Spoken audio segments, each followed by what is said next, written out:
Watchdogs say the world's richest man, Elon Musk, has declared war on Social Security. Tell us about this. The interesting thing, though, is just how ridiculous it is, because it's now you have literally the richest man in the world sitting on a commission that's supposed to find trillions of dollars in savings. And, they're pretending like, oh, well, that's this $50 million program that somebody's doing that's, stupid on its face. And you're like, no, when you're talking about trillions of dollars, when it has a T in it, what they're doing is they're going to come and rob you of your Social Security benefits. That's where the money is. That's what they always do. They come after your Social Security and your Medicare. So what happened to start this latest one is Senator Mike Lee and this backbencher in the House, in a pretty coordinated way, started talking about how Social Security is bad and we need to turn it over to Wall Street. We need to wholesale get rid of it. The senator's thread was 40 tweets of just wrong information long. The House was an interview, but it's the same thing. They're saying, hey, now that, we're actually getting this done, it's time for everyone to realize that we're talking about cutting Social Security. And on Twitter, the thing that really started the news cycle is Elon Musk did one of his interesting tweets. So he is a long held believer in the fact that Social Security is bankrupting the country, that we can't afford Social Security. This is Elon Musk himself. So it's no surprise that that's where they're going. But, I have to deal with people who aren't you, Tom. The media is like, oh, out of left field, or where did this come from?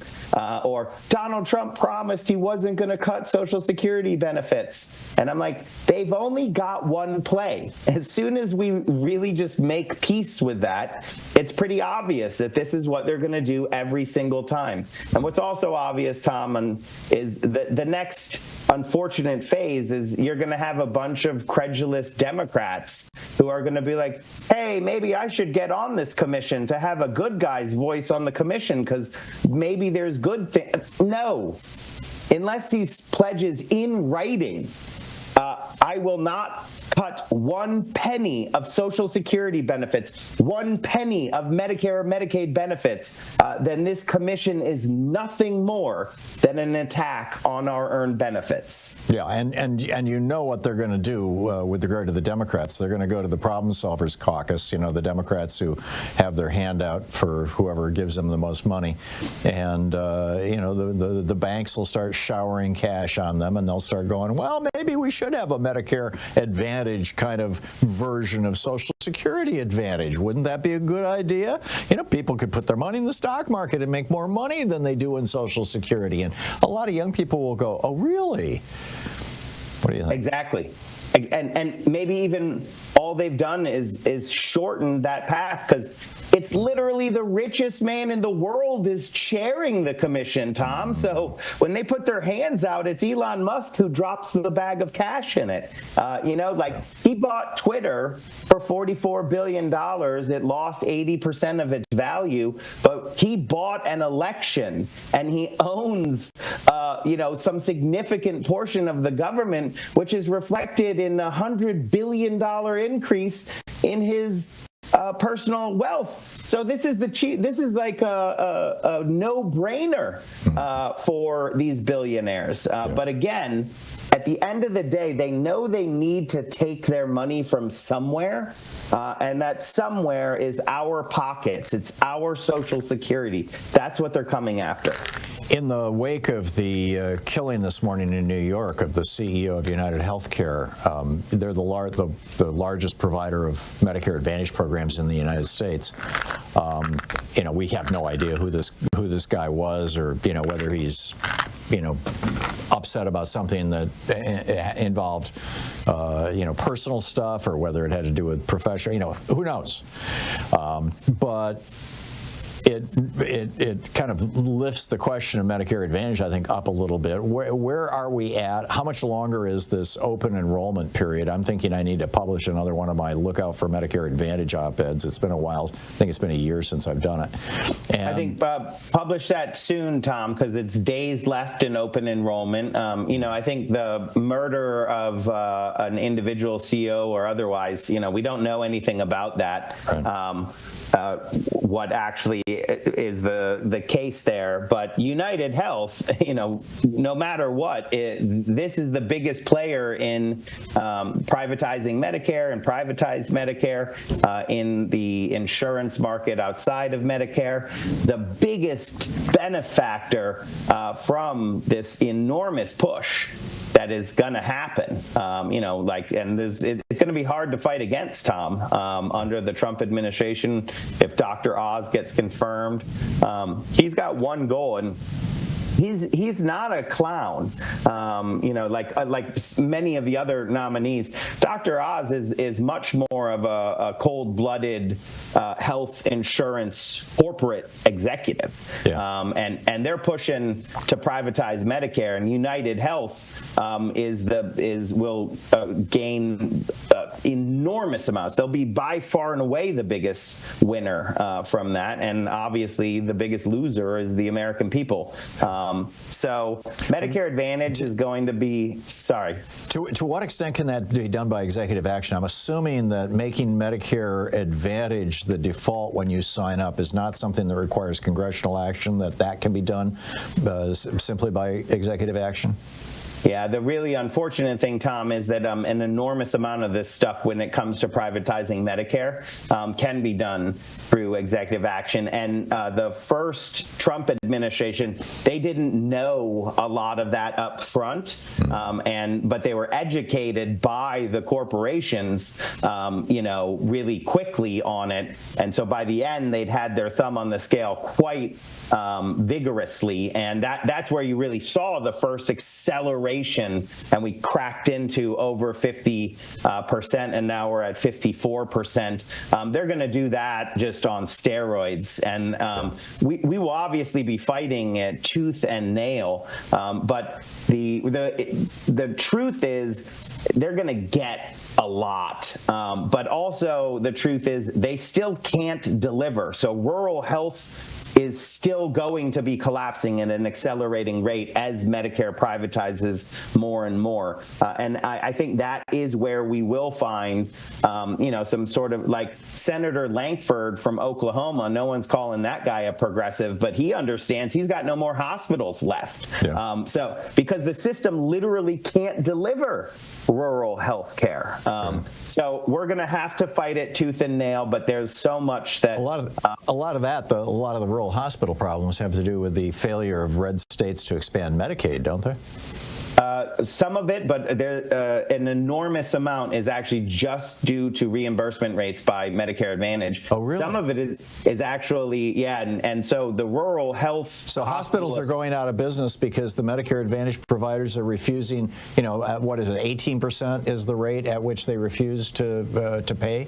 It's refusals, and then it's also very low amounts. So they're saying, no, we're not going to pay you this for that. Lower we're going to pay you an enormous amount less. And if you want to fight me for 5 years, then I'll pay you a little bit more. But I will say, I know we don't. In addition to bringing you the Thom Hartmann Program here on Free Speech TV and Video Media Online, we also have a whole set of ways you can interact with us and tools you can use to spread the word about the importance of democracy and the threats to it in our republic. First, there's your daily homework. Sue Nethercutt puts together a daily email newsletter that has a link to every story I discuss on the air, so you can find my sources and you can share them with your friends. It's free, and you can sign up at thomhartmann.com. Second, I publish my daily take every day over at the hartmannreport.com website. That's also free if you want the daily 5 days a week rant in your inbox. No ads either. Third, we have the podcasts. There's the free 1-hour version of our daily show that's advertising supported. You can find that wherever you get your podcasts normally. And then there's also the podcast of the entire 3-hour show with no advertisements, and that's available by subscription over at thomhartmann.com. So check them all out at ThomHartmann.com and HartmannReport.com.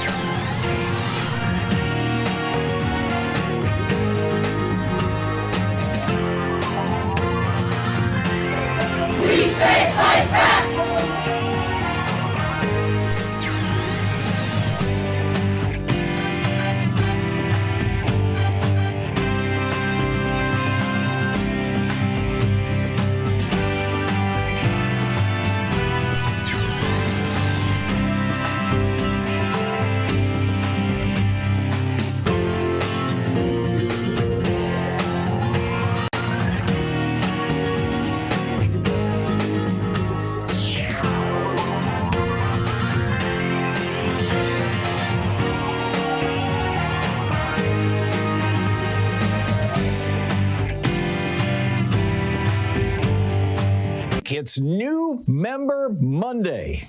Indeed. If you've never been a member of Free Speech TV, if you've never contributed to Free Speech TV, if you've never signed up with Free Speech TV, today is your day. And I'm telling you, it's a great feeling to be part of something that is actually changing the world. We're doing the work here. And it's not the easiest thing in the world. There's a lot of effort that goes into putting this show together. There's a lot of effort that goes into putting all the shows you see on Free Speech together. There's a hell of a lot of effort that goes into making this network work, keeping it on the air, keeping the staff together, getting people paid, the satellite time, everything. I mean, it's a major undertaking. And the network has some great new management, and they're just kicking. You know what? They're doing just a great job, and I am so pleased to be affiliated with Free Speech TV, and I hope you are too. And you can become affiliated with Free Speech TV. You can become a new member by calling 877-378-8669 or going to freespeech.org right now, or frankly anytime. But hey, do it while you're thinking about it. And there's a bunch of goodies. A bunch of premiums. With a $100 gift, they will plant a tree for reforestation.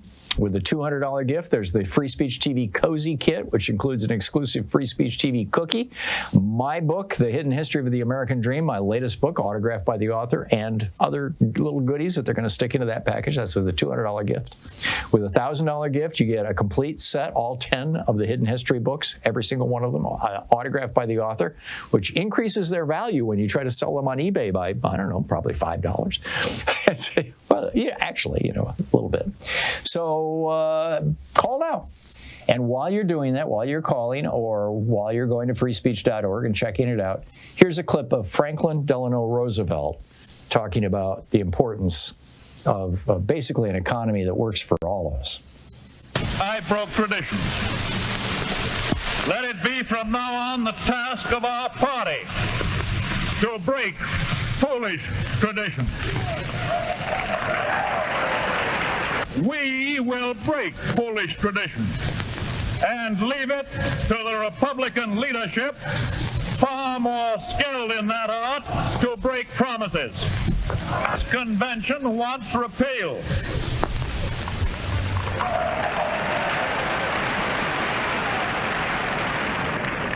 Your candidate wants repeal.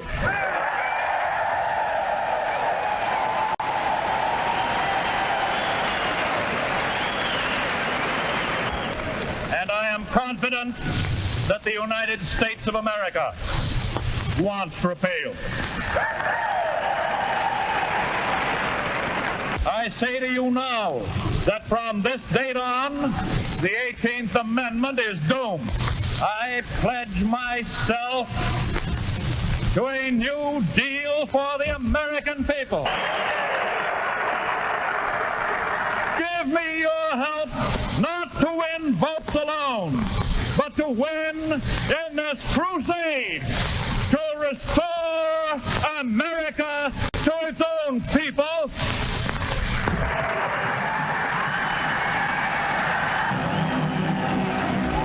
Now, what's so fascinating about that, the 18th Amendment, he's talking about prohibition. And that was the social issue of the time. Now it's, trans or bathrooms or, DEI or God only knows what the Republicans are going to have a burr under their saddle about this week. But back then, it was a bunch of largely right-wing Christians who had gotten prohibition passed. And that's what he's talking about when he says all Americans. We're going to stand up to the special interests, as it were, in addition to the financial ones. So anyhow, it's New Member Monday. Time for, if you've never before contributed to Free Speech TV, to sign up and become a member, and do so now. In addition, if you have given to Free Speech TV in the past, number one, thank you so much, and number two, it's a great day to call and make a contribution. It's a great day to make a gift. I went through the premiums that are being offered, but the point is, the biggest reward that you get for donating to Free Speech TV, whether it's $5 or $5,000, whether it's $10 a month or a one-off, whatever it may be, is the good feeling of knowing that you are part of a movement, that you are part of something that is actually informing people, helping people, moving our country forward, standing up to the fascists who have taken over the GOP, and just, being honest with the American people. It's an extraordinary thing, this network. It really and truly is. Just the fact that it exists and has survived all these years. I think it's a little more than 20 years now. I've been on the network for about 15 years. And it's a remarkable thing.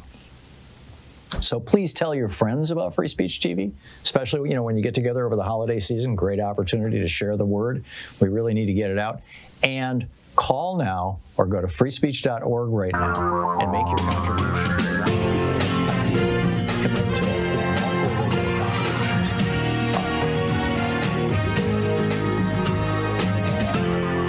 This is the Thom Hartmann Program.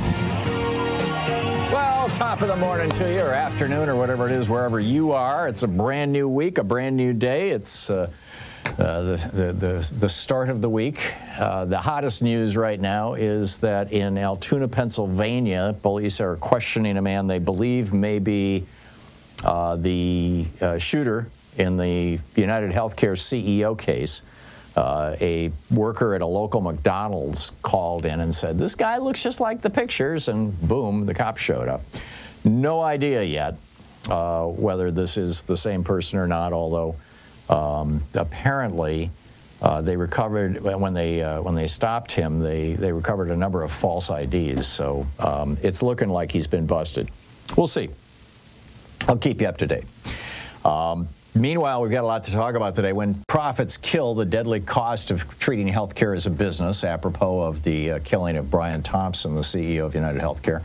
Also, they should go to jail. Donald Trump stuns Kirsten Welker by saying that all of the January 6th probers, the people on the panel, on the committee, the members of Congress, should be in prison. And Olivia Troye's attorney has responded to Kash Patel's demand for a retraction. It's hysterical. I'll tell you about that. Also, in the first hour of our program, because he's in France, he's going to be coming in at the bottom of this hour at 9:30 Pacific, 12:30 Eastern time. Cole Stangler, old friend of the show, well-known reporter. He now works for French television and lives in Paris, or lives in France anyway. And I wanted to get some detail on what's the deal with the collapse of the French government, and what lessons can we learn from this. So that's our first hour. In the second hour of our program, where is the healthcare CEO bandit? Well, maybe we know, maybe in Pennsylvania. And why does the media hold Trump to a lower standard? We'll get to that also. In the third hour of our program, more bird flu coming. New cases in Arizona. I'll tell you about that. Also, voters in Missouri wanted a right to abortion. Republicans are trying to screw them. So I'll give you the details on that. So we've got a lot to talk about today. My op-ed, published over at HartmannReport.com, is titled When Profits Kill, the Deadly Costs of Treating Healthcare as a Business, Our Daily Take. And in it, I point out basically that we are the only country in the world that inserts for-profit health insurance companies between people needing health care and people providing health care. That's it, or at least the only developed country in the world. Now, I realize you could argue that Switzerland does, because Switzerland's system is entirely privatized. But the companies that provide health insurance in Switzerland are heavily regulated, and the majority of them are nonprofits. So there's really nothing like United Healthcare anywhere else in the world. You know, a company that makes billions of dollars a year in profits, that is reportedly at the very top of all of the health insurance companies in America in denying claims. So here we are. You know, what do we do about this? Well, actually, there's even a larger picture here. And the larger picture is, you know, what is the purpose of government? Why is it that every other developed country in the world has universal health care? And arguably even Switzerland. Every other developed country in the world does, and we don't. We have 25 million people in America who have no health care. And if Trump keeps the promises of Project 2025 and his own promises to gut the Inflation Reduction Act, you're going to see that 25 million Americans with no health insurance go up to 30, 40, 50, maybe as many as 60 or 70 million Americans as they dial back on Medicaid, which, by the way, is a single-payer health care system. It's just not universal. The United States government, well, we pay a little over $12,000 per person per year, we Americans. Man, woman, and child, everybody in the country, we pay a little over $12,000 a year for health care. In the average of all the other developed countries in the world is around $6,000, about half. Which means that about half of those developed countries spend less than $6,000. About half of them spend more than $6,000. The closest to us, the most expensive healthcare country in the world, is Germany. They spend around $9,000 a year for healthcare. So why are we spending $12,000 a year? It's so the CEO of United Healthcare can make $10 million a year. This is not rocket science. And not just United Healthcare, obviously. It's and the for-profit hospitals and the big drug companies and the pharmacy benefit managers, another category that literally does not exist in any other developed country. It's like there's all these leeches that have inserted themselves between average Americans who need health care and physicians who are providing health care. And they're all trying to make a buck off it. Now, what is the purpose of government? The founders of our republic tell us that the purpose of government is to provide for, life, liberty, and the pursuit of happiness, to meet the needs of the people in a way that allows them to get on with the business of life. And I don't think you can identify anything more essential to life, liberty, and the pursuit of happiness than being healthy. Not only do we spend twice as much as the average of all the other developed countries in the world on health care, but we have worse outcomes. We have the developed world's highest maternal mortality rate. We have the developed world's highest infant mortality rate. We have, for several years now, we've had a declining lifespan. Now, America is really a mess. We're like the sick child of the world. And now you've got Trump coming in saying, we're going to make it worse. We're going to give even more money to these giant health insurance leeches. How are they going to do that? Well, they want to make Medicare Advantage. Medicare Advantage is, one of the major profit centers for United Healthcare and for all the other insurance companies that provide it. We're going to make Medicare Advantage the default for Medicare. We used to have a nice single-payer system for seniors. It was called Medicare. Now, fewer than half of American seniors are on Medicare. Most of them think they're on Medicare, but they're not. They're on private insurance. It has the word Medicare in its name, Medicare Advantage, but it's not Medicare. It's paid for by the Medicare Trust Fund, and it costs about 6% more to Medicare than real Medicare does. Does that mean that Medicare Advantage provides more services or benefits? No, they provide less or fewer. We spend, in the United States, we're spending over the next decade, if nothing changes, we will spend between $50 and $60 trillion on health care over the next 10 years.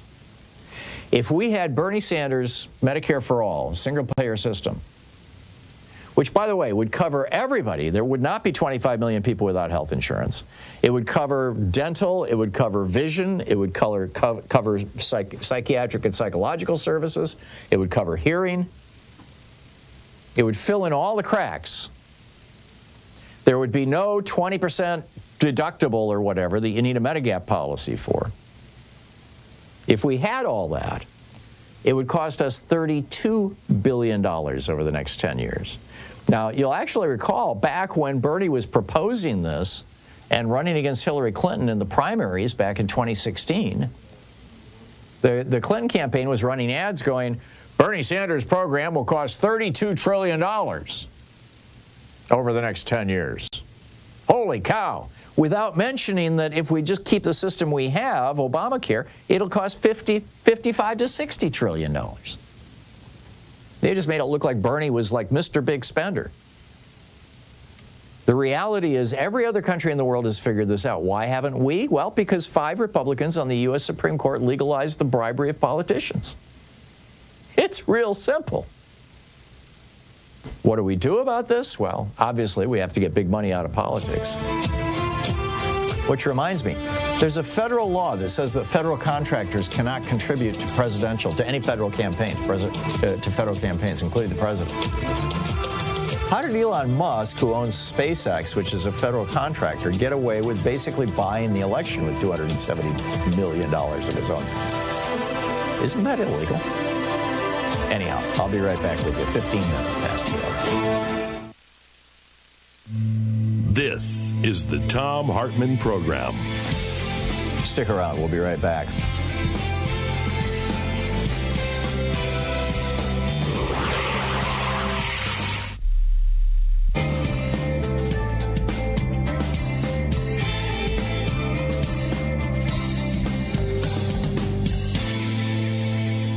And welcome back. Kevin in Durham, North Carolina. By the way, it looks like they've recovered the gun that was used to shoot Mr. Thompson when they arrested this young man, 26-year-old young man in Pennsylvania. Hey, Kevin, what's on your mind today? Hey, Tom. So everybody's freaking out about the Biden pardon. Mm-hmm. And I just got to tell you, I don't care, because I'm sick of the double standard. I'm sick and tired of Democrats always being held to one standard, and Republicans get to run roughshod over all the standards and all the rules and laws and all that. And there's no political price to be paid, or legal price, for that matter. I completely agree. In fact, I applaud the pardon. Well, yeah, and I wish he would do more. Yep. And I hope he doesn't go to the inauguration because Trump didn't go to his. I mean, I'm just tired of the double standard. Yeah. And while everybody's freaking out about this, you've got Republicans here in North Carolina that are literally trying to strip power away from the Democrats that won their elections here. Have they not yet accomplished that? Attorney General. I'm guessing that the legislation is going to be vetoed by your governor, and then they'll go back and they'll vote to override the veto. They haven't done that yet? Well, the Senate has already overridden the veto, but I think it goes back to the House this week, and they have to vote for it. Right. So it's not a done deal yet. But you've got Republicans who are trying to throw out votes for Allison Riggs, who was the Supreme Court justice, Democrat who won the re-election. Yeah. So this is what Republicans are up to. While everybody's screaming about, Biden, pardoning his son, undermines our rules and norms and all that. We don't have any rules and norms anymore. Yeah. I mean, America went to the polls and said, we don't care about January 6th. Yeah. We don't care about anything. We're going to vote this guy back in because he speaks to our white grievance. Yep. That's what happened. You're absolutely right, Forget rule of law. We don't have rule of law anymore. So Democrats need to stop playing by the rules that clearly don't exist anymore. Yeah, I completely agree. Kevin, thank you. Well said. Thank you so much. Carlos in Carson, California. Hey, Carlos, what's on your mind today? Hey, you were just reading about bin Laden, and interesting topic. The books I read point to, and some of these were written by former CIA, that he was actually trained by the CIA in Pashtun. He was. He was funded. from He was Pakistan. funded by Ronald Reagan.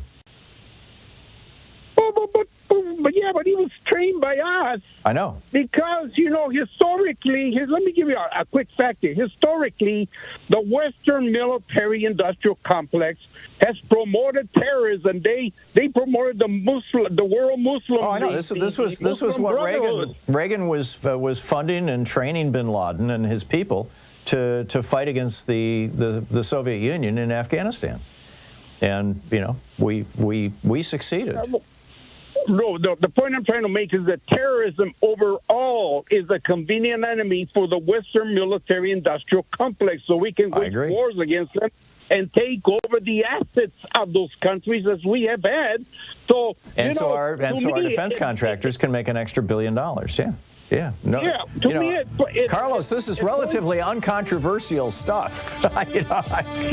Carlos, thanks for the call. I mean, that was well said too. But hey, 19 minutes past the hour. We'll be almost 20. We'll be back with you in 60 seconds. Stay with me.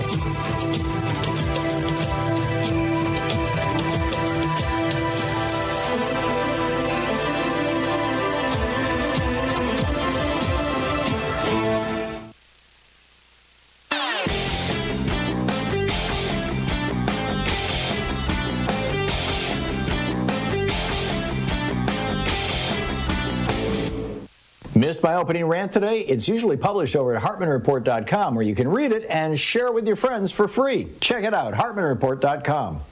Back in 1968, when Lyndon Johnson was president, Earl Warren resigned from the Supreme Court. He was a liberal, even though he had been appointed by Eisenhower. Johnson wasn't able to replace him, in part because of Republican opposition in the Senate. And so when Nixon came in, he had this opening, but he wanted to have two openings. He wanted to get rid of Abe Fortas, who was the most liberal member of the court. So he had his Attorney General, John Mitchell, start an investigation into Abe Fortas's wife. Now, there was nothing there. There was no smoke at all. She had done absolutely nothing wrong, and history has proven that. But they were going to drag her before a grand jury and possibly before Congress and just, drag her through the mud. And this caused Abe Fortas to resign, and that gave Nixon two openings, and that's how the court turned to the right. I'm suggesting that Democrats should do the same thing with Justice Thomas. I've got an op-ed about it at Hartmann Report. You can read it over there. Check it out.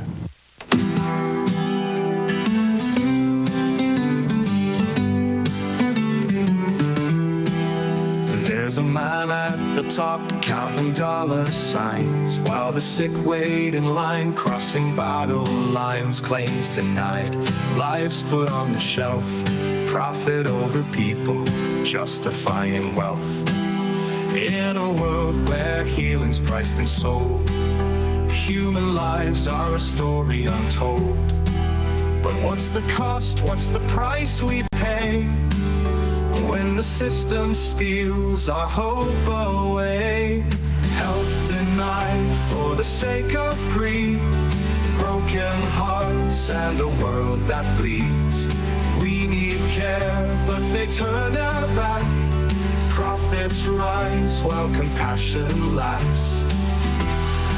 Welcome back. So, Donald Trump did an interview with Kristen Welker that was published or aired over the weekend. I believe he did the interview on Friday, but I could be wrong. But in any case, it ran Sunday morning, and on NBC's Meet the Press.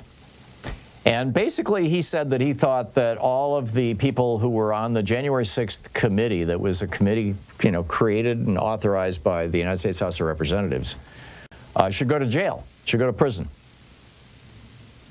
When she asked him, will you direct your FBI director to put them in prison? He said, no, not at all. Or his attorney general. She said, are you going to direct your FBI director or your attorney general send them in jail? He said, no, not at all. I think they'll have to look at that, but I'm going to focus on drill, baby, drill. Which is, Trump's way of saying, well, yeah, I talked to the fossil fuel billionaires who fund the Republican Party, And they just want to get rid of all the regulations and all that kind of thing. You know, the price of gasoline nationwide today was $3.02. Price of gas is falling. Now, why would that be? I mean, you know, hey, it's winter. We use more oil to heat houses. Well, not so much. You know, people have been shifting from oil to natural gas or electricity. Big move toward heat pumps. They're cheaper. They're more efficient. They don't destroy the environment. And it appears that the main driving force for driving down the price of gas is the number of electric vehicles on the road. Since I've been driving an all-electric vehicle, I have an Ioniq 5, and I just love it. It's a Hyundai. And we used to have a plug-in Tesla, or excuse me, a plug-in Toyota Prius was what it was. It was the plug-in hybrid, kind where it goes 25, 30 miles on an electric charge, and then after that the gas power comes on. But now it's all electric. But since I've been doing this, since I've been driving these cars, I've been noticing all the electric cars on the road. And it's like, every couple minutes there's another electric car. They're all over the place here in Portland. I don't know about where you live. But what this has done is it's driven down the demand for gasoline. And it's happening worldwide. I mean, in Norway, starting next year, you can't sell an ICE engine, an internal combustion engine. All across Europe, over the next 5 years, they're going to phase out gasoline and diesel-powered engines in large part. And here in the United States, I mean, the Biden administration has set a goal for, I think, 2035, although you can bet Trump is going to do away with that. But, bottom line, gas, the gas industry, the oil industry does not need any help from Donald Trump. They're doing just fine, thank you.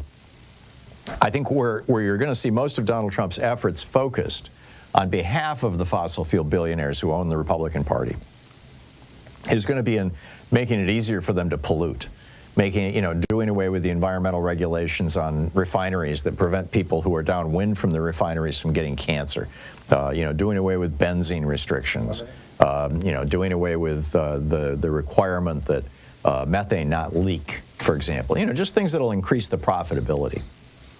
Meanwhile, Kash Patel has threatened Olivia Troye, rather. She was one of the top aides to the former Vice President Mike Pence, and she's a Republican. Kash Patel had threatened her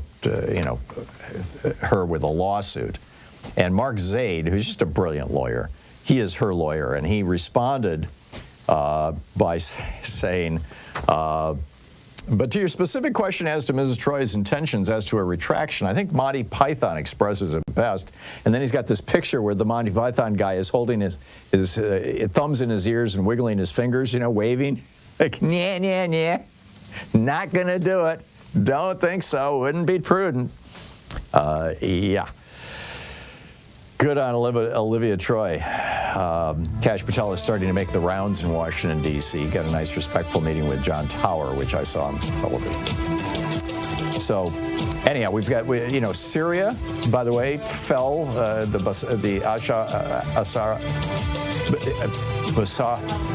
Bashar al-Assad regime fell over the weekend.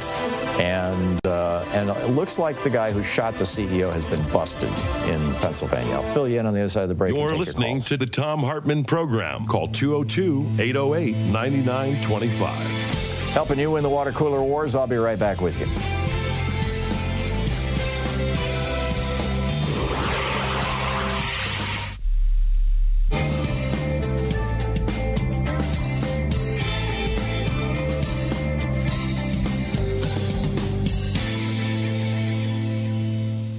It's New Member Monday. Indeed. If you've never been a member of Free Speech TV, if you've never contributed to Free Speech TV, if you've never signed up with Free Speech TV, today is your day. And I'm telling you, it's a great feeling to be part of something that is actually changing the world. We're doing the work here. And it's not the easiest thing in the world. There's a lot of effort that goes into putting this show together. There's a lot of effort that goes into putting all the shows you see on Free Speech together. There's a hell of a lot of effort that goes into making this network work, keeping it on the air, keeping the staff together, getting people paid, the satellite time, everything. I mean, it's a major undertaking. And the network has some great new management, and they're just kicking. You know what? They're doing just a great job, and I am so pleased to be affiliated with Free Speech TV, and I hope you are too. And you can become affiliated with Free Speech TV. You can become a new member by calling 877-378-8669 or going to freespeech.org right now, or frankly anytime. But hey, do it while you're thinking about it. And there's a bunch of goodies. A bunch of premiums. With a $100 gift, they will plant a tree for reforestation.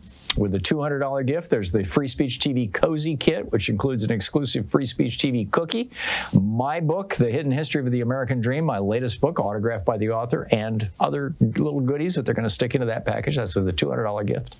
With a $1,000 gift, you get a complete set, all 10 of the Hidden History books, every single one of them autographed by the author, which increases their value when you try to sell them on eBay by, I don't know, probably $5. Well, yeah, actually, a little bit. So call now. And while you're doing that, while you're calling or while you're going to freespeech.org and checking it out, here's a clip of Franklin Delano Roosevelt talking about the importance of basically an economy that works for all of us. I broke traditions. Let it be from now on the task of our party to break foolish traditions. We will break foolish traditions and leave it to the Republican leadership, far more skilled in that art, to break promises. This convention wants repeal.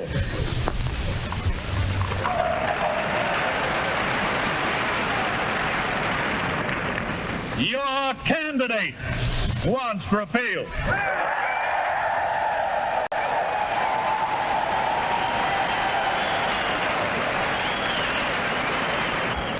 And I am confident that the United States of America wants repeal. I say to you now that from this date on, the 18th Amendment is doomed. I pledge myself to a new deal for the American people.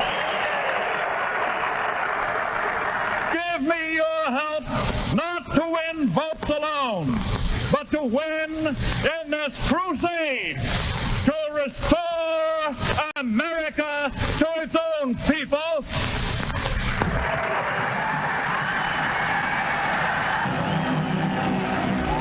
Now, what's so fascinating about that, the 18th Amendment, he's talking about prohibition. And that was the social issue of the time. Now it's, trans or bathrooms or, DEI or God only knows what the Republicans are going to have a burr under their saddle about this week. But back then, it was a bunch of largely right-wing Christians who had gotten prohibition passed. And that's what he's talking about when he says all Americans. We're going to stand up to the special interests, as it were, in addition to the financial ones. So anyhow, it's New Member Monday.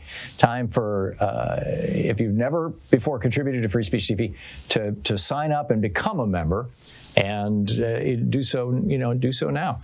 In addition, if you have given to Free Speech TV in the past, number one, thank you so much, and number two, it's a great day to call and make a contribution. It's a great day to make a gift. I went through the premiums that are being offered, but the point is, the biggest reward that you get for donating to Free Speech TV, whether it's $5 or $5,000, whether it's $10 a month or a one-off, whatever it may be, is the good feeling of knowing that you are part of a movement, that you are part of something that is actually informing people, helping people, moving our country forward, standing up to the fascists who have taken over the GOP, and just, being honest with the American people.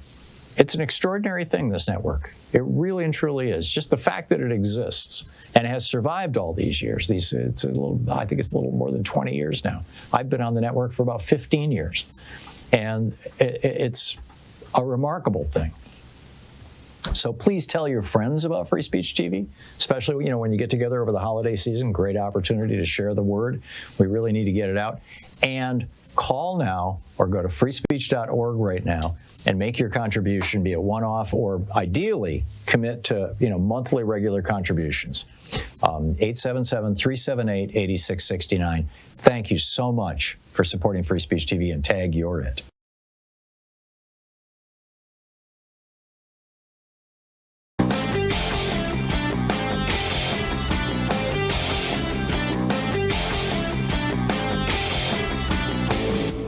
Did you know that every weekday we send out an email before the show giving you all the topics coming up so you can be fully informed and ready to interact with our program? Or that after the show we send out Sue's Stack, a list of every topic I've discussed along with clickable hot links to every source of information I've shared with you on the air? It's all completely free and available over at thom.tv, THOM.tv. Check it out.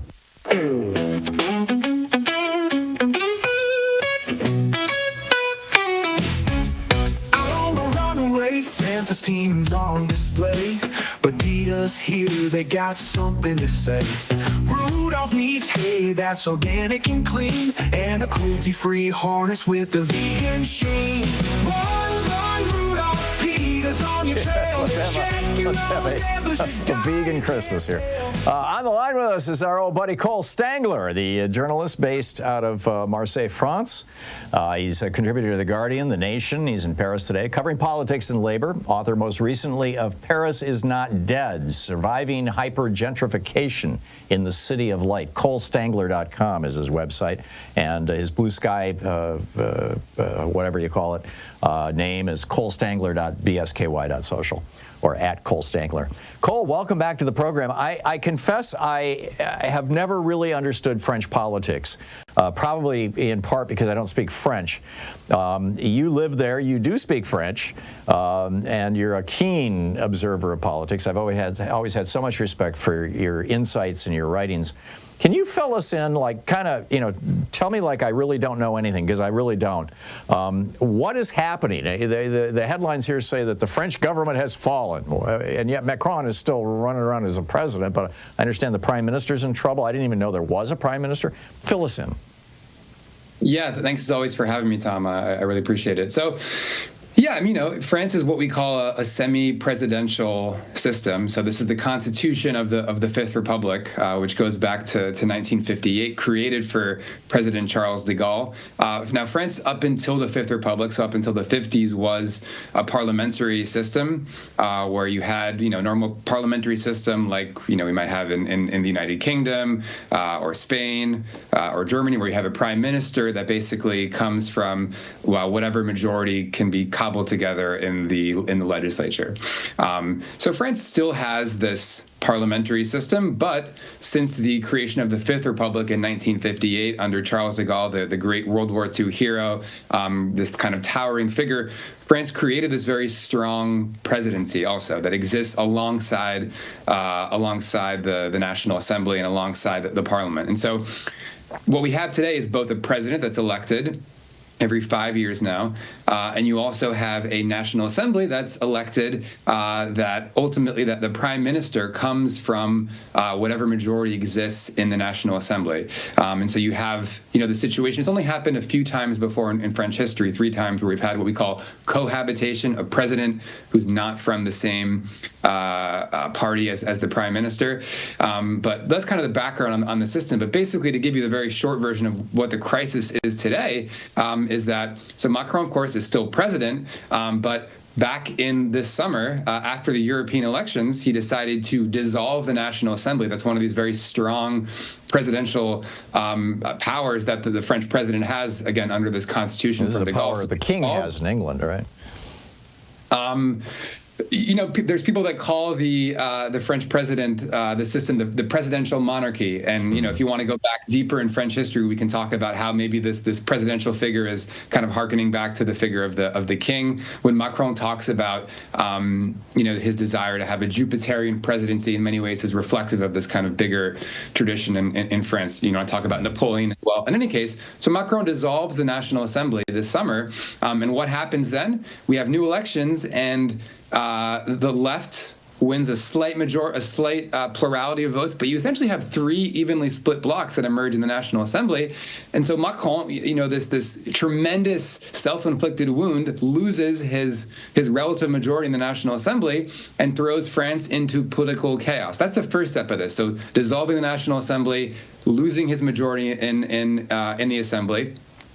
And then secondly, we have this kind of, mathematical problem where no party has a clear majority on its own. Macron, again, under the Constitution, can name the prime minister. And instead of naming a prime minister that reflected what voters expressed at the polls, which is to say the left and the center, voters unified to stop the far right from winning, Macron chose a prime minister hailing from the right wing, Michel Barnier, and Barnier's government essentially has fallen in the National Assembly to a motion of no confidence because he lost the support of not just the left, but also the far right. Again, these three blocks. We have three evenly split blocks today in France, and right now we're in a situation where the government is continuing to kind of pass day-to-day, managing day-to-day affairs, but we're still waiting now on Macron to name a new prime minister. And again, we're in this situation of just political paralysis, crisis, and it goes back to Macron's decision to dissolve the assembly in June.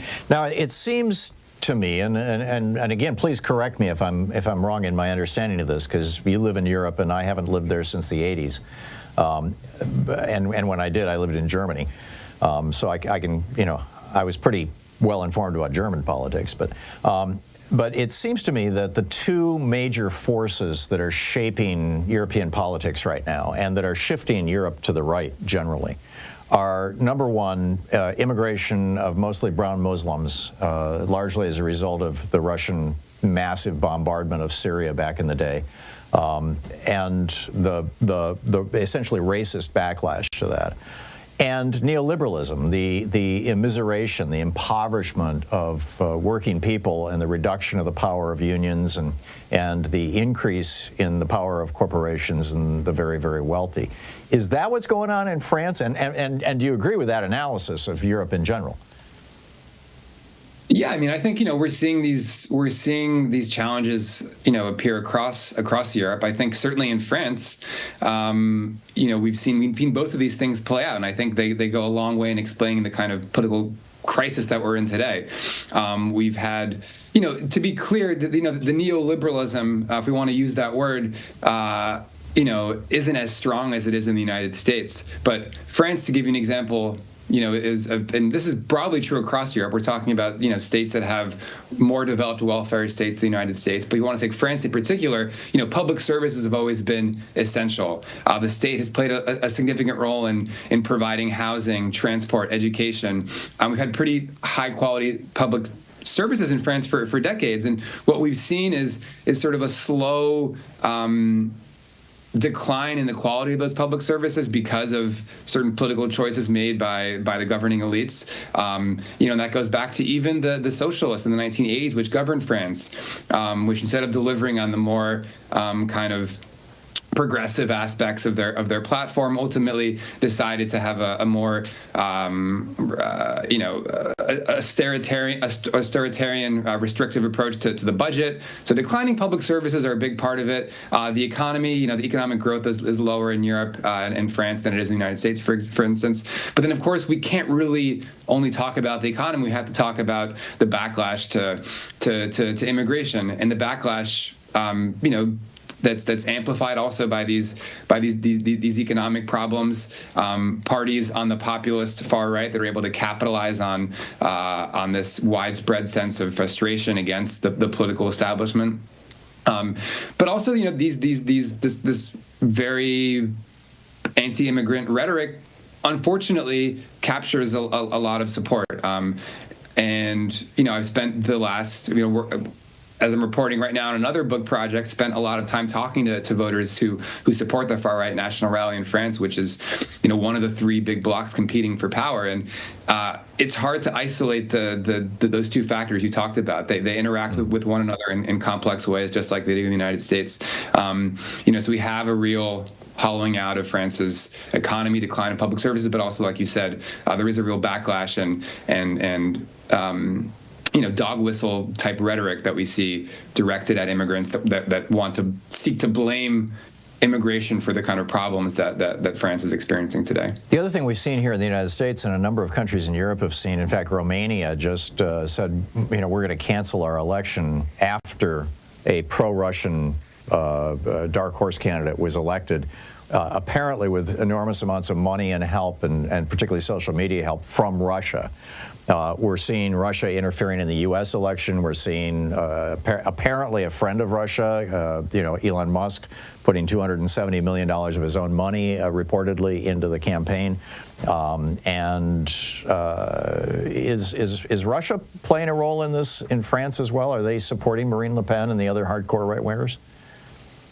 Yeah, I mean, there have been ties between the RN, National Rally Party, and the Russian state. Famously, there was a loan that the RN had to take out in Moscow when they were going through difficult financial times. So, there's that famous bank loan.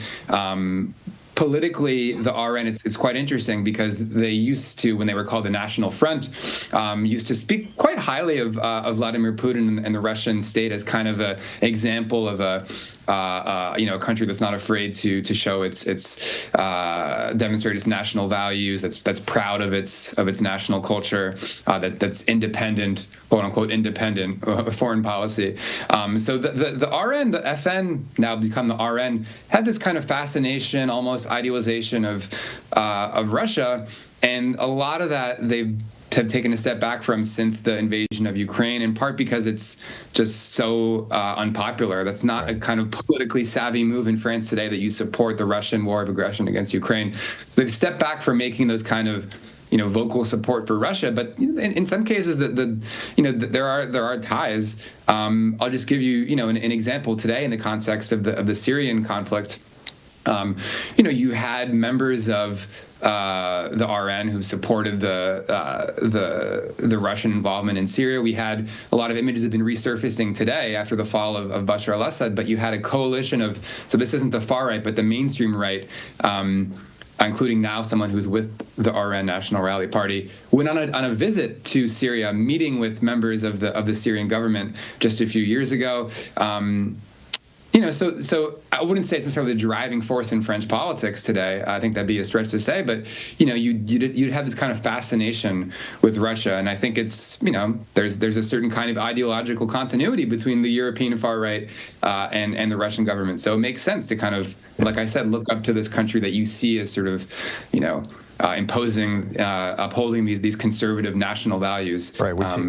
We see that here in the United States too, particularly with people like Tulsi Gabbard, who whatever. Cole, I have a minute and a half here until I hit a hard break. How do you expect this all to play out? Well, that's.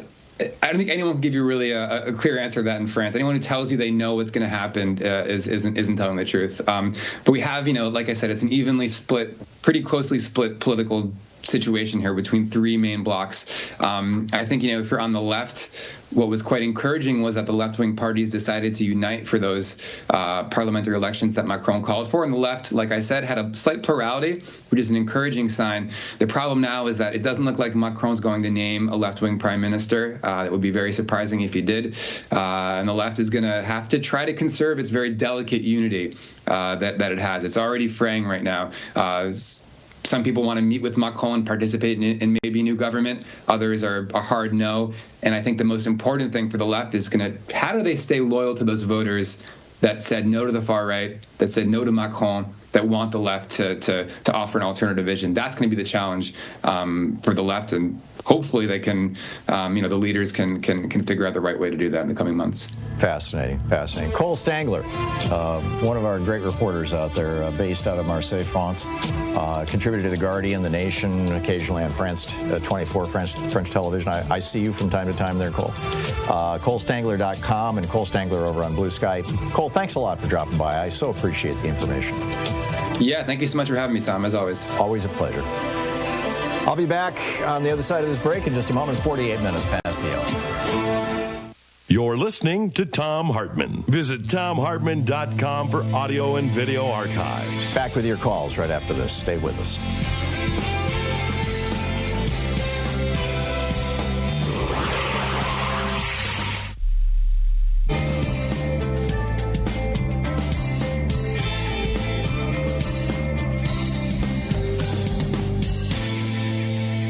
And welcome back. Andrea in Reno, Nevada. Hey, Andrea, what's on your mind today? Yes. Hi, Tom. I wanted to say thank you for your rant when you opened up the show today. We definitely need Medicare for all in this country. Yeah. There was a recent article in The Guardian. Although it's a recent article, it's talking about past practice of Biden for the past year or so, maybe longer. And what he's been doing is he's extending the contracts of the private prison systems in this country to open up more detention centers for immigrants. And this breaks my heart and makes me sick to my stomach. I called up both my senators and I let them know how I feel about this, and I think we all should. But I know that there are advocates for immigrants. There are federal watchdogs and even some members of Congress that have spoken out against this. But where's the resistance with Biden here? I don't get it, Tom. Do you? Biden's a lame duck president right now, Andrea. He's got 6 weeks left. Whether he's been, I'm unfamiliar with this, with the reporting that you're sharing, but I'm taking your word for it. I know that he has over the last 6 months or so, maybe a little longer, maybe the last year, has really, cracked down on the border and has been arresting more people. But I thought that most of what they were doing was catch and release. I didn't know that they were detaining more people. I don't. And opening up new detention centers, Tom. Yeah. No, I get it. This is nothing. Whatever Biden has done is going to be nothing compared to what Trump is planning. But we shouldn't be aiding. We shouldn't be gliding the pathway for him, rolling out the red carpet. I don't disagree with you. Andrea, I'm sorry. I don't know anything beyond that. So I can't, other than agreeing with you generally, I can't go any farther. Right. It's like I said, it's a new article, but the actions behind the scenes have not been new, and I haven't heard it anywhere else. Yeah. I heard about this on YouTube, and I had to look it up myself. Yeah. I have the app for The Guardian, and it's dated. So do I. Yeah, I'll check it out. Yeah. Andrea, thank you for the call. Susie in Willits, California. Hey, Susie, what's up? Hey, Tom. I just want to thank Louise, too. I mean, you've got a great team there. Yeah, we do. We really do. Yeah, and, that makes all the difference. And so I trust what I receive from you. So the reason I'm calling is because of the 4B, like Bravo, movement in it's a South Korean feminist movement advocating the rejection of marriage, childbirth, dating, sex, rejection of heterosexualism, and relationships as a means of resisting patriarchal structures. Yeah, it's a small movement. And then also, Susie, they have like these beauty standards. Women destroying makeup products, cutting their hair. Yeah, South Korea is arguably the most sexist country in the developed world. Well, they're making the women are saying, I get it. It's not a. And it's called Escape the Corset. Yeah. It is real. Yeah, what you're describing. It is a very small movement in South Korea, but it is a good. It's kind of a safety valve. It's an indicator of, that South Korean women are saying enough already. Because, like I said, South Korea has the most misogynistic, patriarchal culture of all, to the best of my knowledge, of all developed countries. Susie, thanks for the call. 52 minutes past the hour.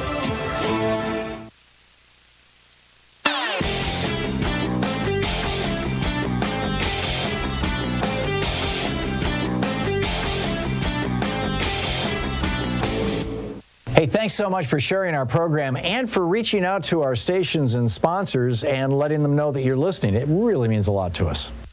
They called it blood libel, what the Germans were doing against the Jews, claiming that they were using the blood of Christian children to make their matzah.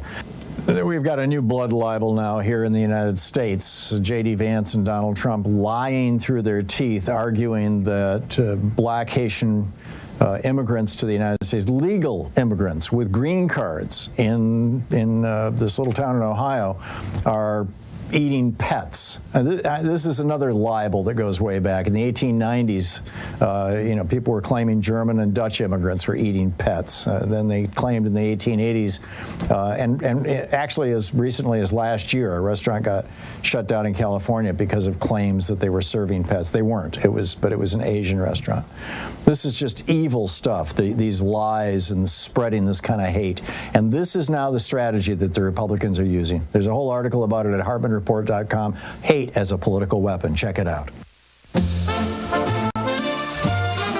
It's beginning to look a lot like fascism everywhere you go. Take a look at the laws they pass, banning books en masse and stoking fear of those they don't control. It's beginning to look a lot like fascism, cops with riot gear.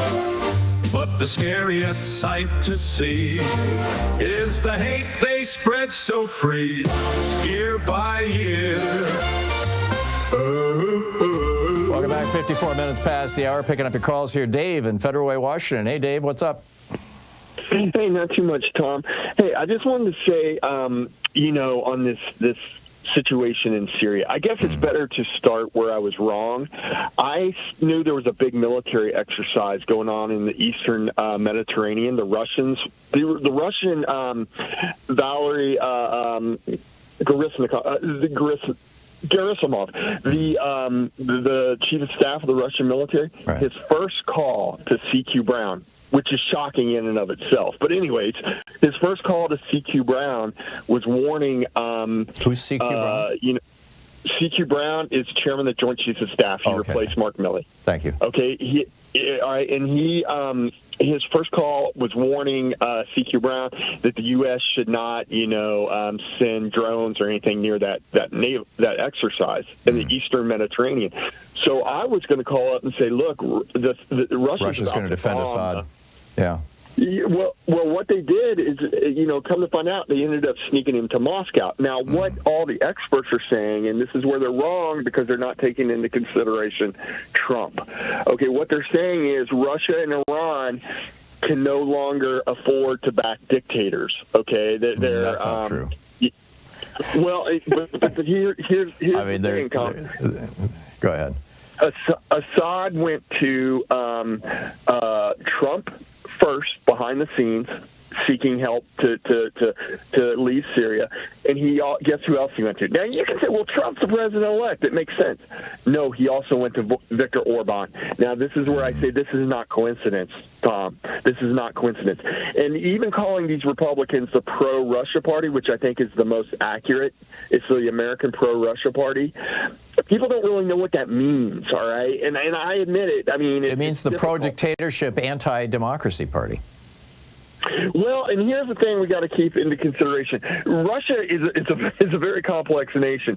They are not limited to just dictators, okay? What they really want to do is influence authoritarian, the leadership caste or class, if you will. Putin is trying to make the world safe for oligarchy. Yeah. That's really the bottom line, and Trump is right there with him. And who's in Trump's cabinet now? What is he up to? 12 billionaires? I mean, he's over almost $400 billion worth of wealth in his cabinet. I mean, there's not even $1 billion worth of wealth in Biden's cabinet. So yeah, I get it. Dave, thanks. I always appreciate your analysis. We're hitting the top of the hour. We'll be back on the other side of this break. What's going on with the health care? With the guy who might have killed Brian Thompson? I'll bring bring you up to date on that. And why does the media hold Trump to a lower standard? We'll talk about those things and pick up your calls on the other side of the break. You're listening to Thom Hartmann. In addition to bringing you the Thom Hartmann Program here on Free Speech TV and Video Media Online, we also have a whole set of ways you can interact with us and tools you can use to spread the word about the importance of democracy and the threats to it in our republic. First, there's your daily homework. Sue Nethercutt puts together a daily email newsletter that has a link to every story I discuss on the air, so you can find my sources and you can share them with your friends. It's free and you can sign up at ThomHartmann.com. Second, I publish my daily take every day over at the HartmannReport.com website. That's also free if you want the daily 5 days a week rant in your inbox. No ads either. Third, we have the podcasts. There's the free 1-hour version of our daily show that's advertising supported. You can find that wherever you get your podcasts normally. And then there's also the podcast of the entire 3-hour show with no advertisements, and that's available by subscription over at ThomHartmann.com. So check them all out at ThomHartmann.com and HartmannReport.com.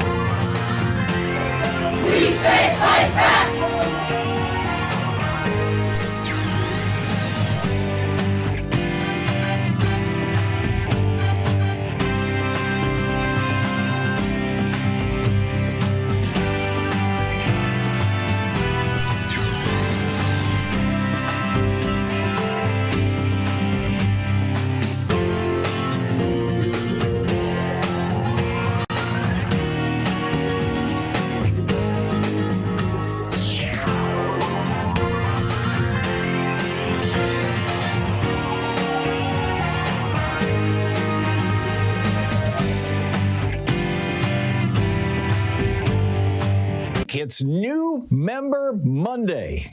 Indeed. If you've never been a member of Free Speech TV, if you've never contributed to Free Speech TV, if you've never signed up with Free Speech TV, today is your day. And I'm telling you, it's a great feeling to be part of something that is actually changing the world. We're doing the work here. And it's not the easiest thing in the world. There's a lot of effort that goes into putting this show together. There's a lot of effort that goes into putting all the shows you see on Free Speech together.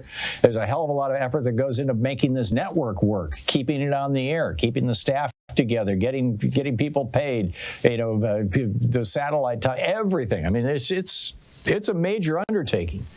And the network has some great new management, and they're just kicking. You know what? They're doing just a great job, and I am so pleased to be affiliated with Free Speech TV, and I hope you are too. And you can become affiliated with Free Speech TV. You can become a new member by calling 877-378-8669 or going to freespeech.org right now, or frankly anytime. But hey, do it while you're thinking about it. And there's a bunch of goodies. A bunch of premiums. With a $100 gift, they will plant a tree for reforestation. With a $200 gift, there's the Free Speech TV Cozy Kit, which includes an exclusive Free Speech TV cookie, my book, The Hidden History of the American Dream, my latest book, autographed by the author, and other little goodies that they're going to stick into that package. That's with a $200 gift.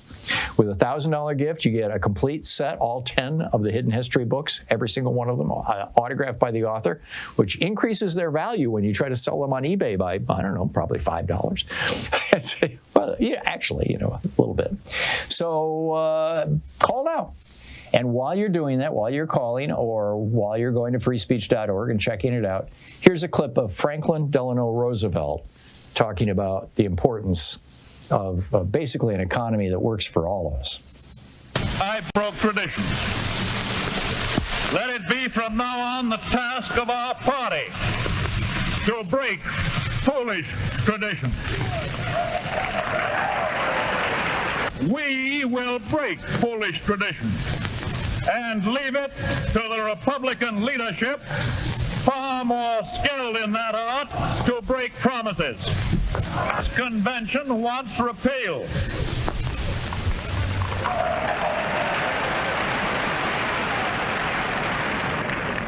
Your candidate wants repeal.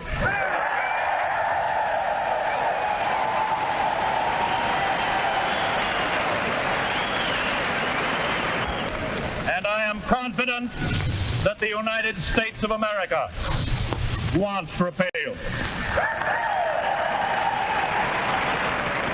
I say to you now that from this date on, the 18th Amendment is doomed.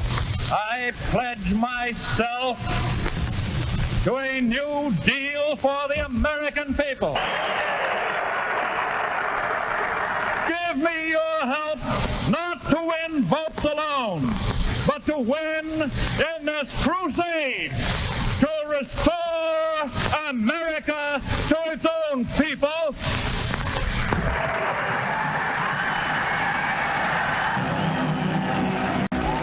Now, what's so fascinating about that, the 18th Amendment, he's talking about prohibition. And that was the social issue of the time. You know, now it's, trans or bathrooms or, DEI or God only knows what the Republicans are going to have a burr under their saddle about this week. But back then, it was a bunch of largely right-wing Christians who had gotten prohibition passed. And that's what he's talking about when he says all Americans. You know, we're going to stand up to the special interests, as it were, in addition to the financial ones. So anyhow, it's New Member Monday. Time for, if you've never before contributed to Free Speech TV, to sign up and become a member, and do so now. In addition, if you have given to Free Speech TV in the past, number one, thank you so much, and number two, it's a great day to call and make a contribution. It's a great day to make a gift. I went through the premiums that are being offered, but the point is, the biggest reward that you get for donating to Free Speech TV, whether it's $5 or $5,000, whether it's $10 a month or a one-off, whatever it may be, is the good feeling of knowing that you are part of a movement, that you are part of something that is actually informing people, helping people, moving our country forward, standing up to the fascists who have taken over the GOP, and just, being honest with the American people. It's an extraordinary thing, this network. It really and truly is. Just the fact that it exists and has survived all these years. I think it's a little more than 20 years now. I've been on the network for about 15 years. And it's a remarkable thing. So please tell your friends about Free Speech TV, especially when you get together over the holiday season. Great opportunity to share the word. We really need to get it out. And call now or go to freespeech.org right now and make your contribution, be a one-off, or ideally commit to monthly regular contributions. 877-378-8669. Thank you so much for supporting Free Speech TV, and tag you're it.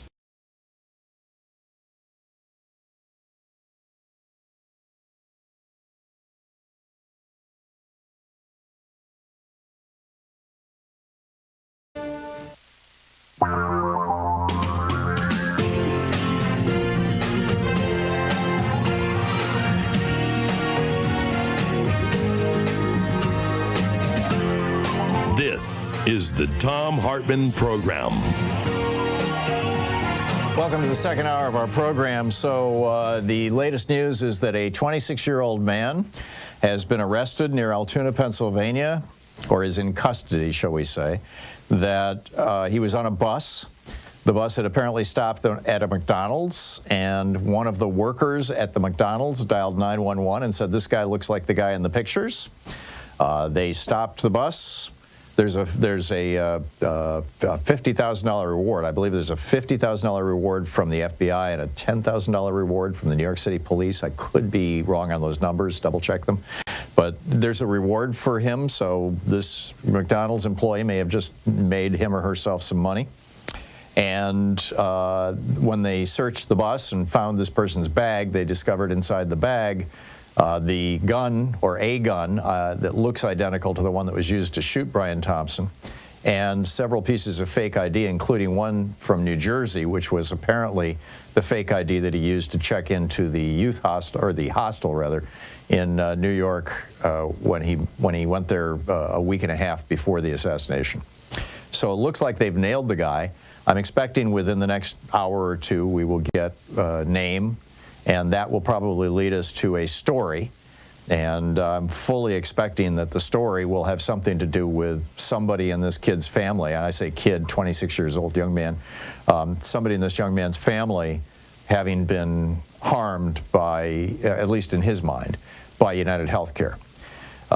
3 days after Brian Thompson was assassinated, the CEO of United Health Group, which owns United Healthcare, Andrew Whitty, circulated a 2.5-minute video to his employees, which is kind of bizarre. I mean, it's The Independent is writing about it. Justin Rorlick, he writes, United Health Group CEO Andrew Whitty told underlings that their work was, quote, critical in preventing the U.S. medical system from providing, quote, unnecessary care he claimed would eventually drive up costs to a, quote, unsustainable level, as he complained about the, quote, vitriolic media coverage of the shooting. Of course, he's talking about social media, where it seems, I haven't seen any official numbers. I'm not sure there's any official agency that tracks this kind of stuff, but it certainly seems to me like 9 out of 10 of the social media posts I've seen that have to do with the assassination of Brian Thompson have been basically cheering on the shooter, which is a really sad commentary on the state of the American healthcare system, that so many people are so angry about this system that basically has turned, the fate and future of Americans' lives over to, unelected corporations who then extract literally billions of dollars in profits and pay their executives literally millions of dollars in order to, have their profits, I guess.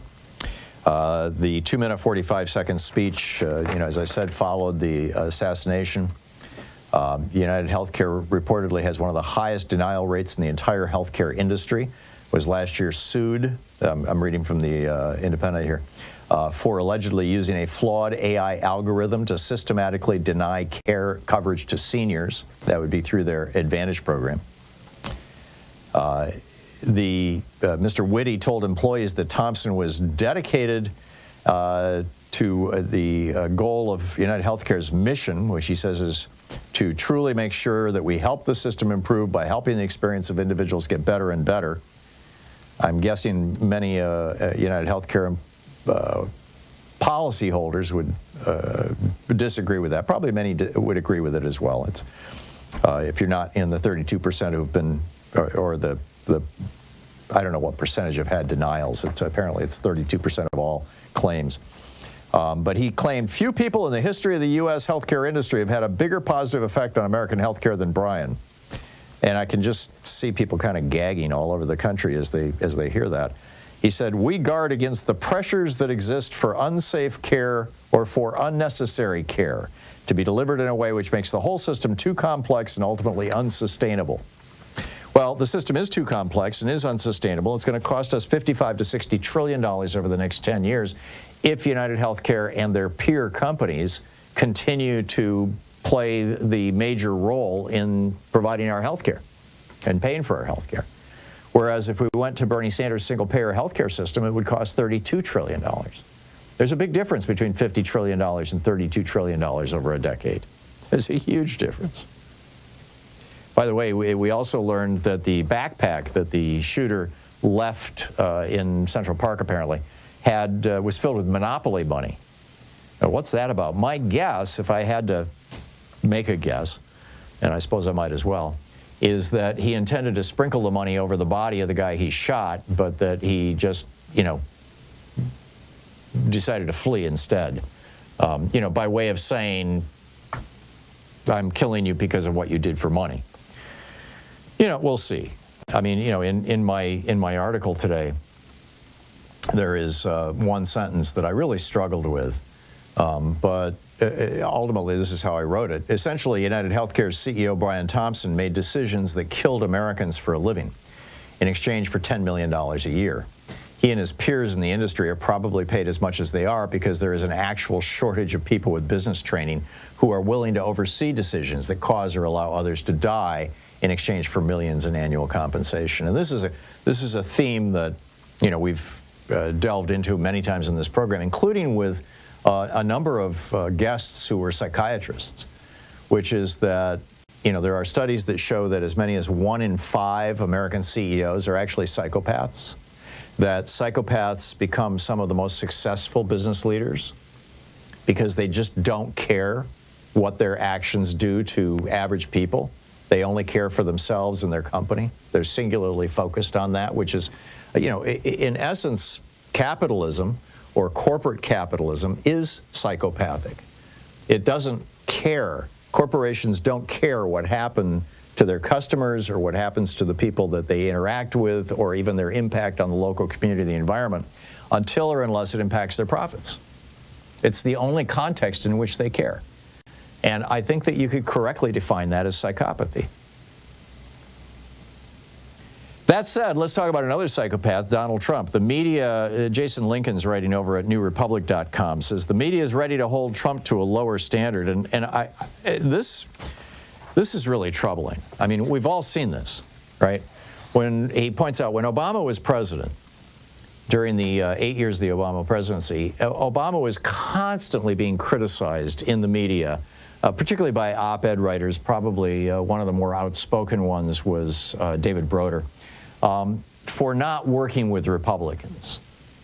When in fact, one of the things we know, and I reported it at length on this program back in 2009 when the story came out, was that there was this meeting held in a restaurant that was actually on the city block where I lived in Washington, D.C. at the time.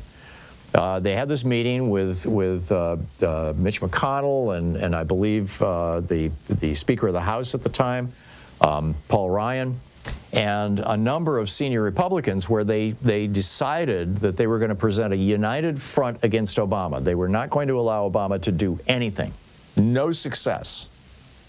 So that in 2012, when Obama ran for re-election, they could run against him by saying he didn't get anything done, which is essentially, by the way, what they just did against Biden. Biden was able to accomplish very little over the last 2 years legislatively because Republicans blocked absolutely everything he tried to do, or almost everything. And then they ran on the fact that, well, he's not been solving your problems. We'll solve your problems. Yeah. So, the Lincoln's notes, Obama followed their lead down a multitude of blind alleys, from negotiations over debt ceiling to multiple failed attempts at debt slashing committees. With each failure, the pundit class slagged Obama for his failed leadership. He says this was a deeply rooted insanity. And I often wondered what it would take to dislodge these obsessions with the media. Basically, the media is constantly saying, oh, the president needs to be bipartisan. Until Trump came along. Suddenly, when Trump became president in 2016, it was like all of a sudden, it was like a light switch being turned off or a water faucet being closed. Suddenly, the media stopped talking about, oh, well, the president has to work with the other side. They completely stopped that. And instead, the question became, what's he going to do? What are the Republicans going to do? And we're seeing that right now in real time right in front of us. Everybody's going, whoa, what's he going to do? Well, what's Trump going to do? Oh, it looks like Trump is going to do this. Looks like Trump is going to do that. Are you hearing anybody in the mainstream media, in the corporate media, on the Sunday talk shows? I mean, again, remember, when Biden came into office, the conversation was all about how is he going to work with the Republicans? When Obama came into office, the conversation was all about how is he going to work with the Republicans? But when Trump came into office 8 years ago, and as Trump is now coming into office in 6 weeks, the conversation instead is, what's he going to do? What are Trump and the Republicans going to do? What do they have for us? How good or bad is it going to be? As Jason writes, he says, but yeah, that did a trick, electing Trump. Seemingly overnight, the constant corrals to the virtue of bipartisan deals and the need to pass laws with 70 Senate votes vanished. And I'm guessing that when Biden quits the scene at last, you won't hear anything about the importance of unity or harmony again. You'll want to remember how quickly the pundit class flips the off switch and recognize their unrelenting criticism. And this is really well said. He says, I can already hear pencils being sharpened, ready to greet the president-elect's plan to pardon the January 6th rioters with a flurry of hot takes about how Biden's pardon of Hunter made it all okay. And he asks, what purpose is such journalism supposed to support? And I would like to answer, oligarchy. That's the purpose. That kind of journalism is the kind of journalism that you get when you have people, you have people on television as journalists who are also media stars. You know, Walter Cronkite never made $1 million a year. Walter Cronkite got the salary that, you know, he was well paid, but he never made $1 million a year. Or if he did, got anything close to that, it was, very much on the low end. But now you've got, media figures who are making $10, $20, $30 million a year as reporters. And they're working for billion-dollar corporations. That's oligarchy. That's what,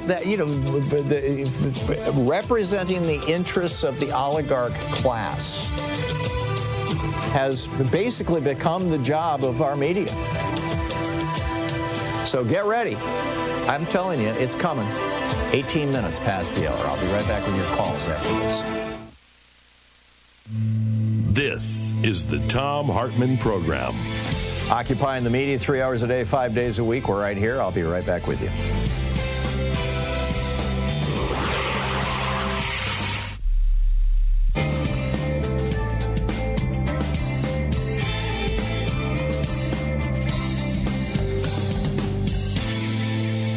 And welcome back. Michael in Somerville, South Carolina. Hey, Michael, what's on your mind today? Thanks for watching Free Speech. Hey. Thank you for all you do, Tom. The reason I'm calling is because over the weekend I had heard that they had offered $50,000 for leading to the capture of the person who killed the United Healthcare executive. Right. And I'm thinking myself, something's wrong here. And that is that there's people that are killed every day by guns, and many of them you never even hear of. Right. And so some people are more equal than other people. Yeah, some people are more important and deserving of media coverage, certainly. Yes.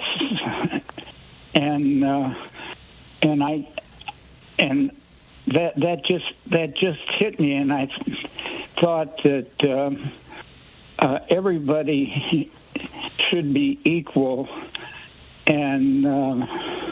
but we're far from it, and that's just an example. Yeah, I'm glad they caught the guy, but when I made the call, I wasn't aware of it. Yeah, I think anybody who assassinates somebody else should be caught and should be punished. Right. That said, well, I'll just leave it at that. But Michael, humanity has always had kind of a star culture. I mean, going back to, tribal chieftains, probably 300,000 years ago. There's always been this sense that some people are more important than other people. And tragically in our society, I mean, in some societies, like, I've spent a lot of time in India. I used to work in India and do relief work in India. And there, or in many parts of India anyway, the people who are respected the most are the people who are the most, sacred, the yogis, the swamis, the people who are religious teachers. Here, it's the people who are the richest, the people who make the most money. And we bow and scrape to them. I mean, look at Elon Musk. I mean, here's a guy who was elected to absolutely nothing. He's never done anything, new or innovative in his life. I mean, he's the son of a wealthy emerald mining, guy who came from apartheid South Africa to the United States. He bought Tesla. He didn't create Tesla. He bought SpaceX. He bought, I mean, each one of these companies he bought, and yeah, he's a smart businessman, you could argue. Although he's being sued by the government in every one of his companies right now, which I think is, I think is why he wanted to capture our government, and he's done that. He's in 6 weeks, Elon Musk is going to be writing the song that we're all singing, and or at least that he's singing, in terms of his companies. And frankly, I think it's a violation of federal law. There's a federal law that says the federal contractors can't put money into federal campaigns, like the campaign for president. But I don't expect anybody's going to enforce that law. But again, people are like, oh, yes, he's a rich guy. Oh, let's just bow down. And Trump is another manifestation of that. Michael, thank you. Thanks for the call. Excellent point. And well said. I appreciate it. 22 minutes past the hour. I'll be back with more of your calls in just a moment. Stay with us.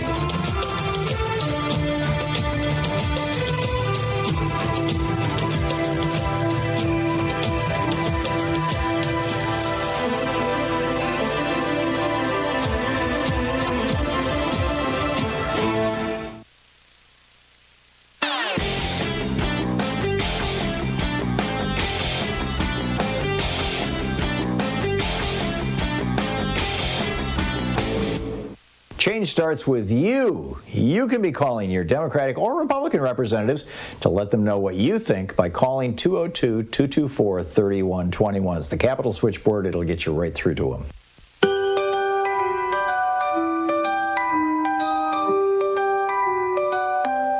I really can't stay.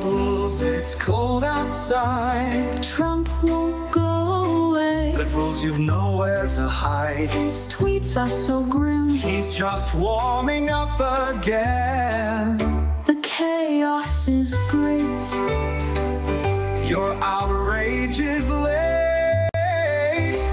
The courts are his toys. Liberals, it's cold outside. He silences voice. Democracy's just his right.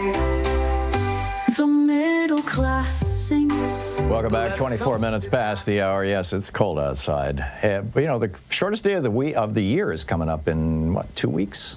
It's the 22nd, the 23rd of December. And you really notice it at these northern latitudes, like up here in Portland. I mean, we're getting up in the dark. We're going to bed in the dark. Which I kind of like. When we lived in Vermont, it was the same thing, and I would actually just sleep more in the winter.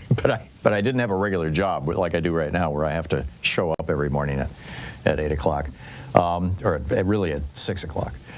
So I want to get to your calls, but first I just wanted to give you a quick, my take on what's going on with Syria, because I haven't discussed this, and so much has happened over the weekend. This is the next week or so is going to be really interesting and really critical. I mean, keep in mind, Syria is a fairly diverse country. You've got a lot of Kurds in Syria who, when Trump was president last time, he betrayed. Remember the Kurds giving us the finger as we pulled our troops out and just left them to Assad's tender mercy. This might be an opportunity for the emergence of a Kurdistan. I don't know.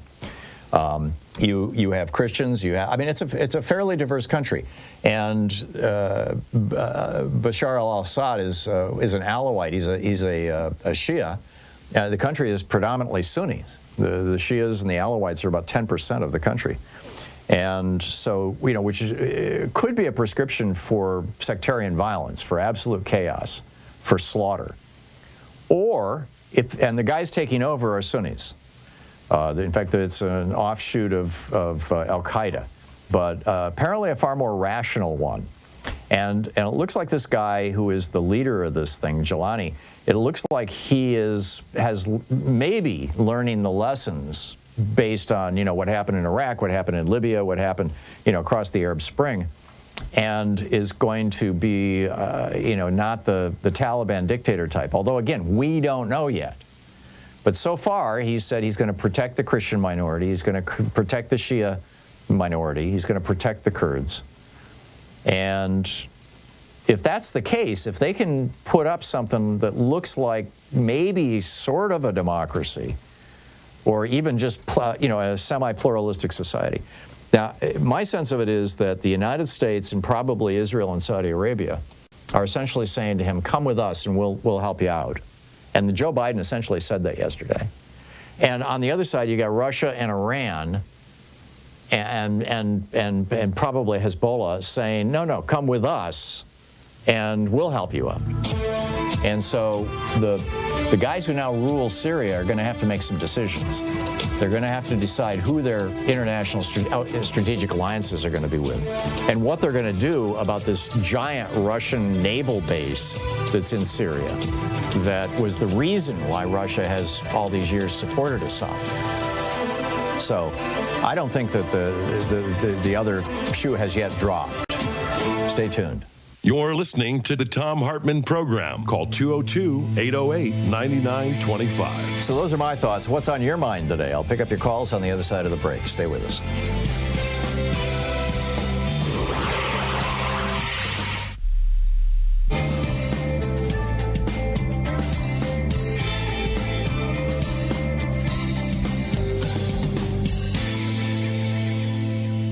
It's New Member Monday. Indeed. If you've never been a member of Free Speech TV, if you've never contributed to Free Speech TV, if you've never signed up with Free Speech TV, today is your day. And I'm telling you, it's a great feeling to be part of something that is actually changing the world. We're doing the work here. And it's not the easiest thing in the world. There's a lot of effort that goes into putting this show together. There's a lot of effort that goes into putting all the shows you see on Free Speech together. There's a hell of a lot of effort that goes into making this network work, keeping it on the air, keeping the staff together, getting people paid, the satellite time, everything. I mean, it's a major undertaking. And the network has some great new management, and they're just kicking. You know what? They're doing just a great job, and I am so pleased to be affiliated with Free Speech TV, and I hope you are too. And you can become affiliated with Free Speech TV. You can become a new member by calling 877-378-8669 or going to freespeech.org right now, or frankly anytime. But hey, do it while you're thinking about it. And there's a bunch of goodies. A bunch of premiums. With a $100 gift, they will plant a tree for reforestation. With a $200 gift, there's the Free Speech TV Cozy Kit, which includes an exclusive Free Speech TV cookie, my book, The Hidden History of the American Dream, my latest book, autographed by the author, and other little goodies that they're going to stick into that package. That's with a $200 gift. With a $1,000 gift, you get a complete set, all 10 of the Hidden History books, every single one of them autographed by the author, which increases their value when you try to sell them on eBay by, I don't know, probably $5. Well, yeah, actually, a little bit. So call now. And while you're doing that, while you're calling or while you're going to freespeech.org and checking it out, here's a clip of Franklin Delano Roosevelt talking about the importance of basically an economy that works for all of us. I broke traditions. Let it be from now on the task of our party to break foolish traditions. We will break foolish traditions and leave it to the Republican leadership, far more skilled in that art, to break promises. This convention wants repeal.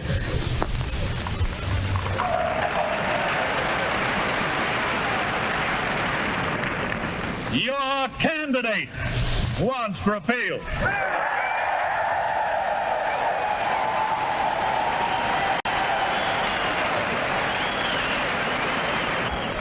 And I am confident that the United States of America wants repeal. I say to you now that from this date on, the 18th Amendment is doomed. I pledge myself to a new deal for the American people. Give me your help not to win votes alone, but to win in this crusade to restore America to its own people.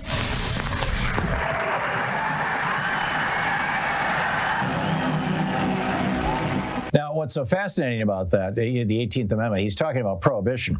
And that was the social issue of the time. Now it's, trans or bathrooms or, DEI or God only knows what the Republicans are going to have a burr under their saddle about this week. But back then, it was a bunch of largely right-wing Christians who had gotten prohibition passed. And that's what he's talking about when he says all Americans. We're going to stand up to the special interest interests, as it were, in addition to the financial ones.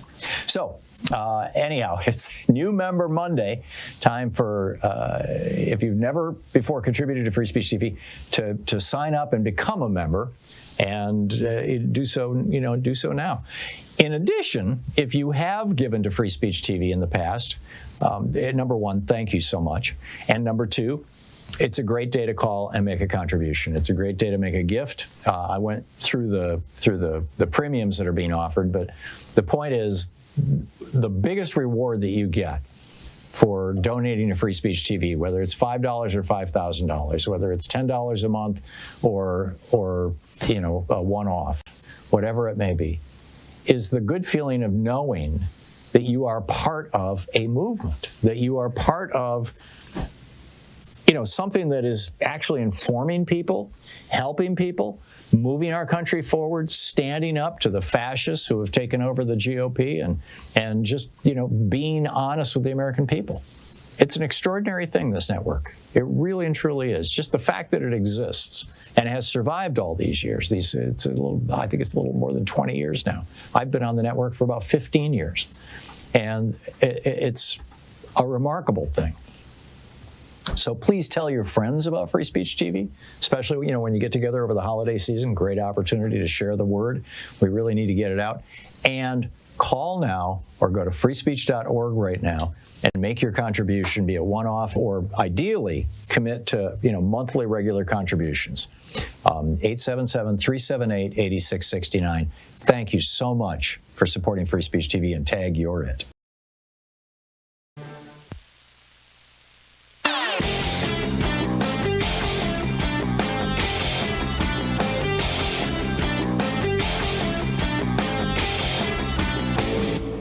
Share the Thom Hartmann Program with your friends. Our podcast, The Hartmann Report, is absolutely free and available wherever fine podcasts are available. And the entire 3-hour podcast is available over at thomhartmann.com.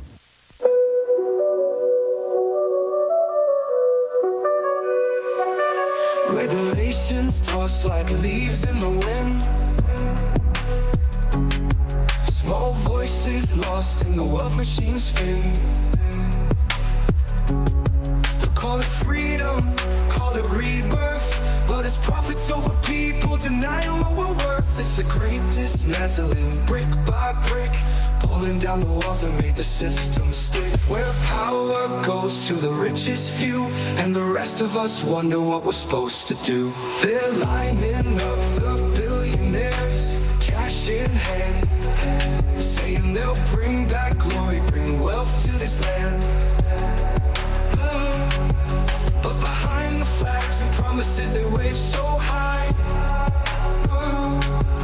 is the sound of protections whispering goodbye. They're carving up the safety nets, cutting the lines will catch us when we fall in these troubled times. When greed is king and they own the game, we're just voices in the dark calling out in vain. Great dismantling, brick by brick. Welcome back. 35 minutes past the hour. And indeed, there is a great dismantling going on. And it's going to kick into high gear in about 6 weeks when Elon Musk starts running our country. Dean in Greensboro, North Carolina. Hey, Dean, what's on your mind today? Hi, Tom. How are you? I'm great, but I'll get better. How about you? I'm doing great. I am a farmer, live in rural North Carolina, and wanted to talk to you about biodiesel. Mm-hmm. And I'm curious as to why liberals, progressive Democrats, why aren't they talking about the people's fuel? Biodiesel can be made anywhere, everywhere. It can be grown on fallow farm fields. That's Trump's base really is farmers, and the Democrats lost that base.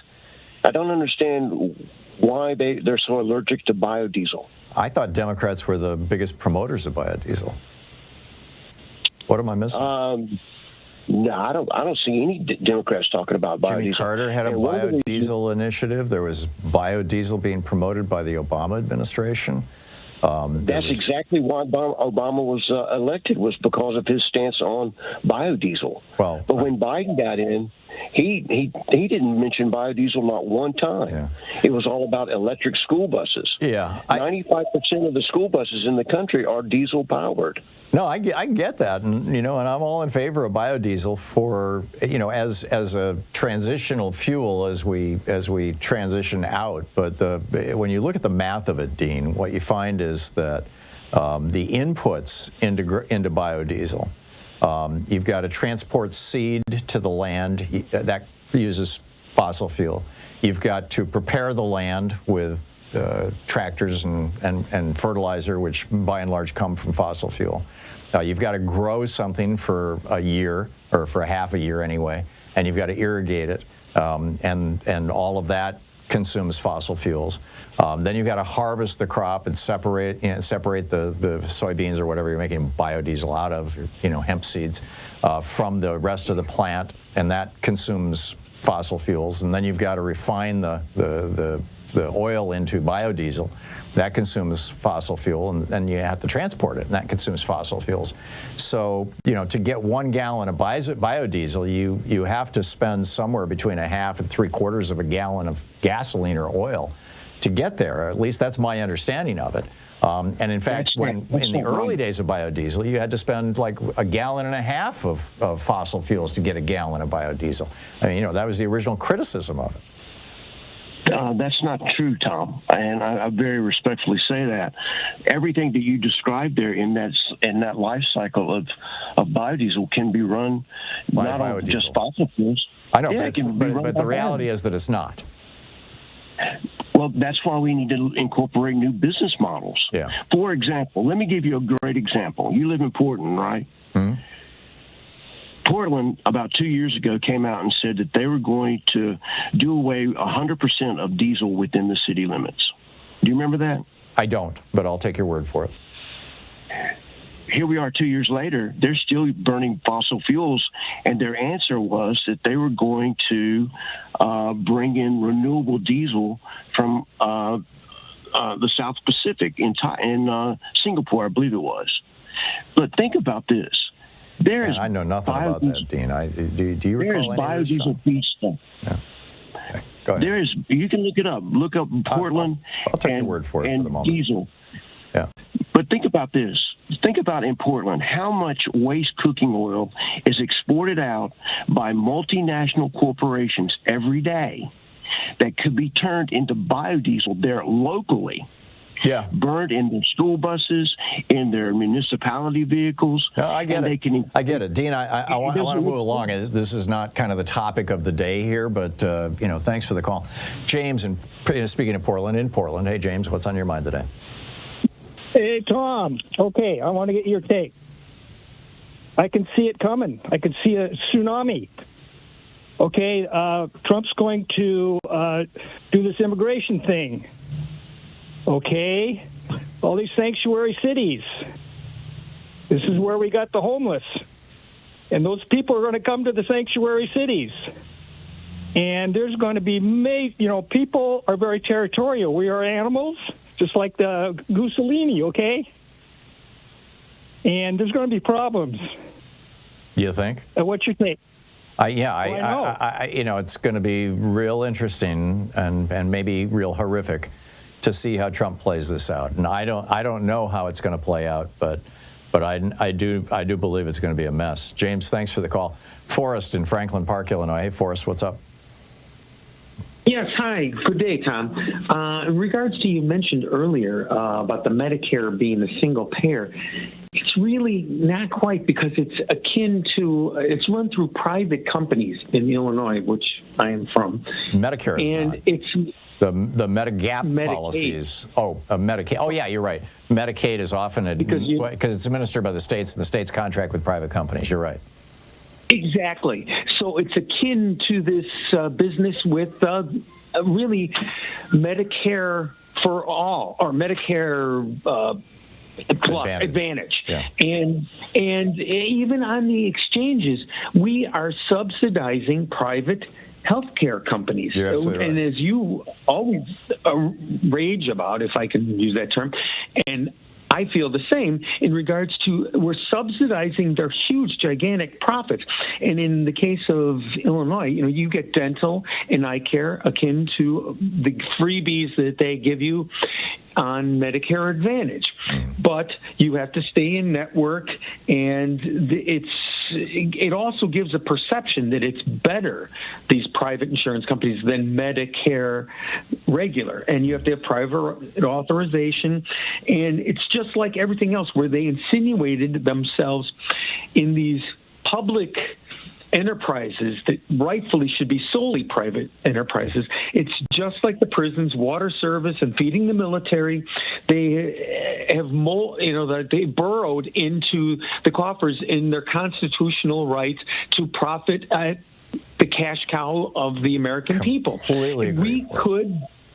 We could do it better. It's like, why doesn't, this is where we go, for the money that essentially we're paying for Medicare Advantage, and these people are getting eye care and vision care, while they have higher rates of deniability, as you've pointed out, and in particular, you've mentioned United Healthcare being the worst offender of all, because they're the topic of a topical situation here. If we eliminate the middleman, we could have so much more for so much less. I agree. This is a trend that started with the Reagan Revolution, and many Democrats embraced it over the years as well, Bill Clinton in particular. And I'm with you. It needs to be reversed. Forrest, thank you. Excellent point. Larry in Los Angeles. Hey, Larry, what's up? Can you hear me, Tom? I can. Great. Before I get to my question, I just would like to have you tell us the author and the newspaper from which you got that article on Trump being held to a lower standard. That was from the New Republic, and the title of it is "The Media is Ready to Hold Trump to a Lower Standard," and the author is Jason Linkins, Linkins, newrepublic.com. Excellent. Thank you. So I've scratched my original question, and I've switched to a new one, which is, Tom, the High Court in that immunity decision, it's obviously unlawful, it's unconstitutional, and so it raises the question in my mind, doesn't that nullify our Constitution? No. Now that the Supreme Court has gone off the rails? Well, the Supreme Court in 1803 in the Marbury versus Madison case took onto themselves the ability to decide what the Constitution means when it says something that is subject to various interpretations. And frankly, over the years, they've decided what the Constitution means even when its language is clear and blunt, like, for example, with regard to the right to vote. They've decided, even though, the 19th Amendment gives women the right to vote, that there is no actual right to vote, for example, or the 15th Amendment gives African Americans the right to vote. No, there is no right to vote, they say. I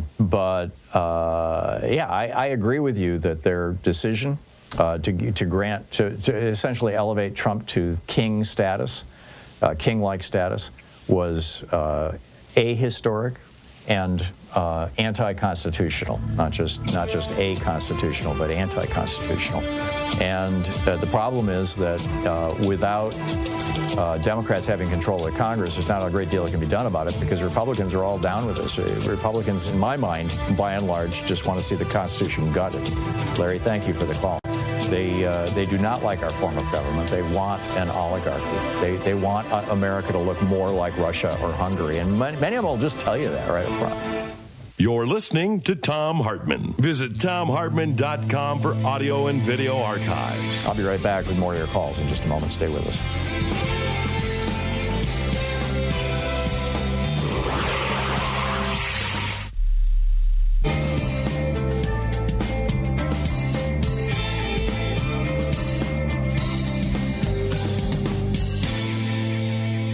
And welcome back, Nick in Crofton, Maryland. Hey, Nick, what's on your mind today?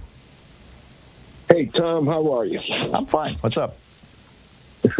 Well, your reading of the situation in Syria, pretty interesting because I can't say that I know a whole lot about Syria, but I do know that if any, all the refugees and Assad being the monster that he is, if any region of the world deserved a little bit of just relief, and then you see the pictures of them celebrated, it's Syria. Yeah. And I just, one, do you know where, does the media know where or anyone know where Assad is right now? He's in Moscow.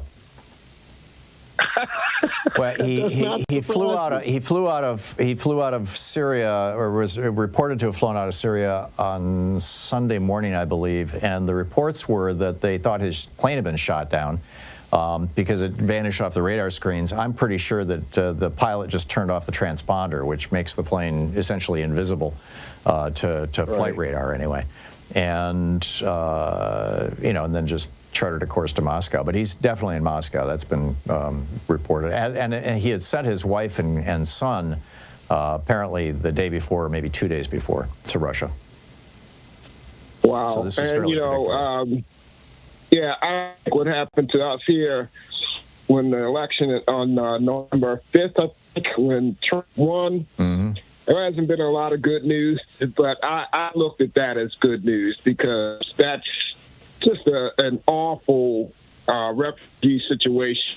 Yeah. Gashed his own people. He's an awful, awful human being, and it absolutely does not surprise me that he's this is the guy that Tulsi Gabbard has been embracing, and Trump wants to put her at the top of our intelligence services. Right. Exactly. Now, you're reading of the CEO, I guess he's Brian Thompson's, I think I had his name, the assassinated CEO, his boss, or so higher up the food chain. I thought his comments were, if not fuel on the fire, very, very harsh, very double-downish. And let me see this, Tom. What about where's leadership that just says, you know what, I'm going to make a different kind of statement here? And I know his corporate masters probably wouldn't have approved of it, but why can't we ever have some leadership that says, you know what, we're going to look at things? That wouldn't have promised anybody. I mean, I would have hoped that he promised a more equitable healthcare situation, but this dude just doubles down, and that is as I guess. Are you talking about Trump here, Nick? No, I'm talking about the CEO. Okay. Sorry. At a United Healthcare. Well, he's got to. I mean, you're running a company that makes money by denying people health care. I mean, that's the only way that they make money is by denying people health care, or it's the primary way, apparently. And so if you're running a company like that, or you're the CEO of the company that owns the company that does that, you've got to come up with happy talk. And the happy talk is, we're preventing excess health care from being consumed because it'll crash the system. And, those people who've had their tests denied and their drugs denied and their surgeries denied are probably scratching their heads and going, really, I'm excess health care, huh? Nick, thanks for the call. It's 10 minutes before the hour. I'll be back with more of your calls in just a moment. It's Talk Media for the sane among us. Yes, we will be right back.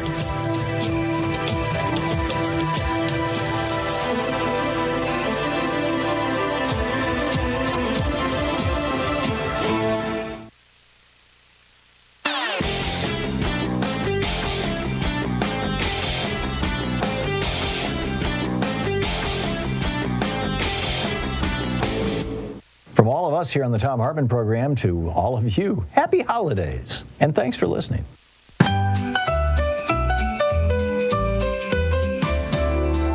Chestnuts roasting on a BPA-free stove, jackfruit sizzling on the side. Fair trade cocoa warms us, organic cloves, and almond milk in eggnog we've tried.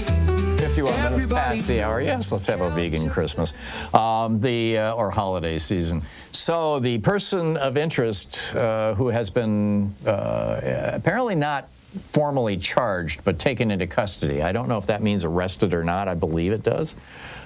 This morning at a McDonald's in Altoona, Pennsylvania, is a young man. He's 26 years old. His name is Luigi Mangione, if I'm pronouncing it right, Mangione. And he is a former prep school valedictorian, smart guy. He was found with a gun, the silencer, the 4 fake IDs with names used during the time that he was, in New York City, and a manifesto. And the manifesto rails against the U.S. healthcare industry, including its enormous profits and shady motives.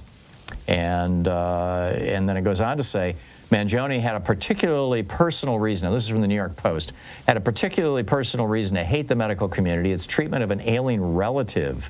Obituaries show that he lost a grandmother in 2013 and a grandfather in 2017. His LinkedIn page indicates that he once worked in an assisted living facility for the elderly while still in high school in 2014. And it's believed that he acted alone. He subscribes to, from his online presence, subscribes to anti-capitalist and climate change causes, according to law enforcement sources, citing online activity gleaned by authorities. So that's what we know so far about Luigi. And I am guessing that pretty soon Luigi is going to have a GoFundMe page for his legal defense, and there's going to be a lot of people throwing money into it. We'll see. We'll see. But that just seems to be the general sentiment of Americans right now. Picking up your calls here, Richard in Highland Park, California. Hey, Richard, what's up? What's up is we talked last Friday about stun, shift the unfit narrative, and you said you would check it out online. I don't know if you did or not. I have not. I'm sorry. Oh, okay. Then maybe I'll call you tomorrow. Shall I just hang up now? And I make no promises, but you're more than welcome, Richard, to to tell people about it if you want, if you think it's important. Oh, absolutely, because it's the way out. Before I do that, I want to talk about the Syria thing. You said that's one shoe or one boot that fell, and then you're waiting for the next one. I say this is the next one. Arab Spring was the first one. This, to me, is the extension of that. They finally got Assad out of there, and that to me is the second. But the big question is, what type of government is this? The leader of this rebel group that took Syria, or at least has taken several Syrian cities.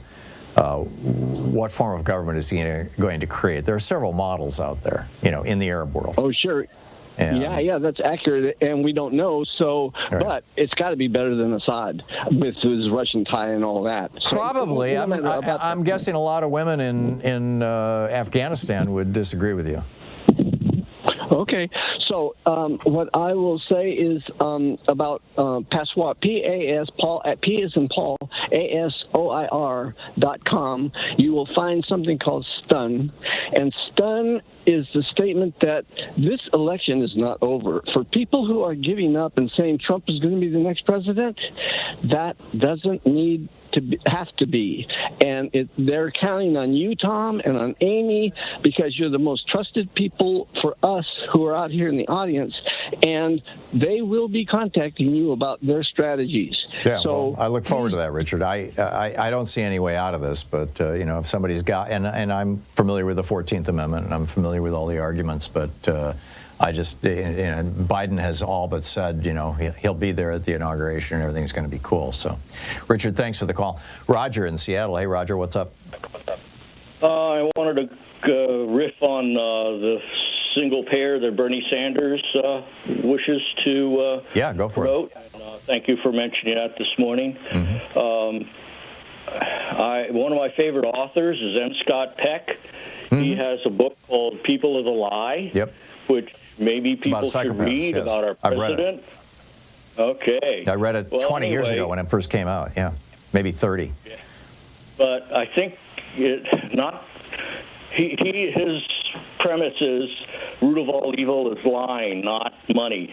But, we can debate that all week, all month, I'm sure. Well, I think the two are interpenetrated when it comes to things like running a health insurance company. Yeah. Well, I think that's part of this young Luigi's issue, that he's just the,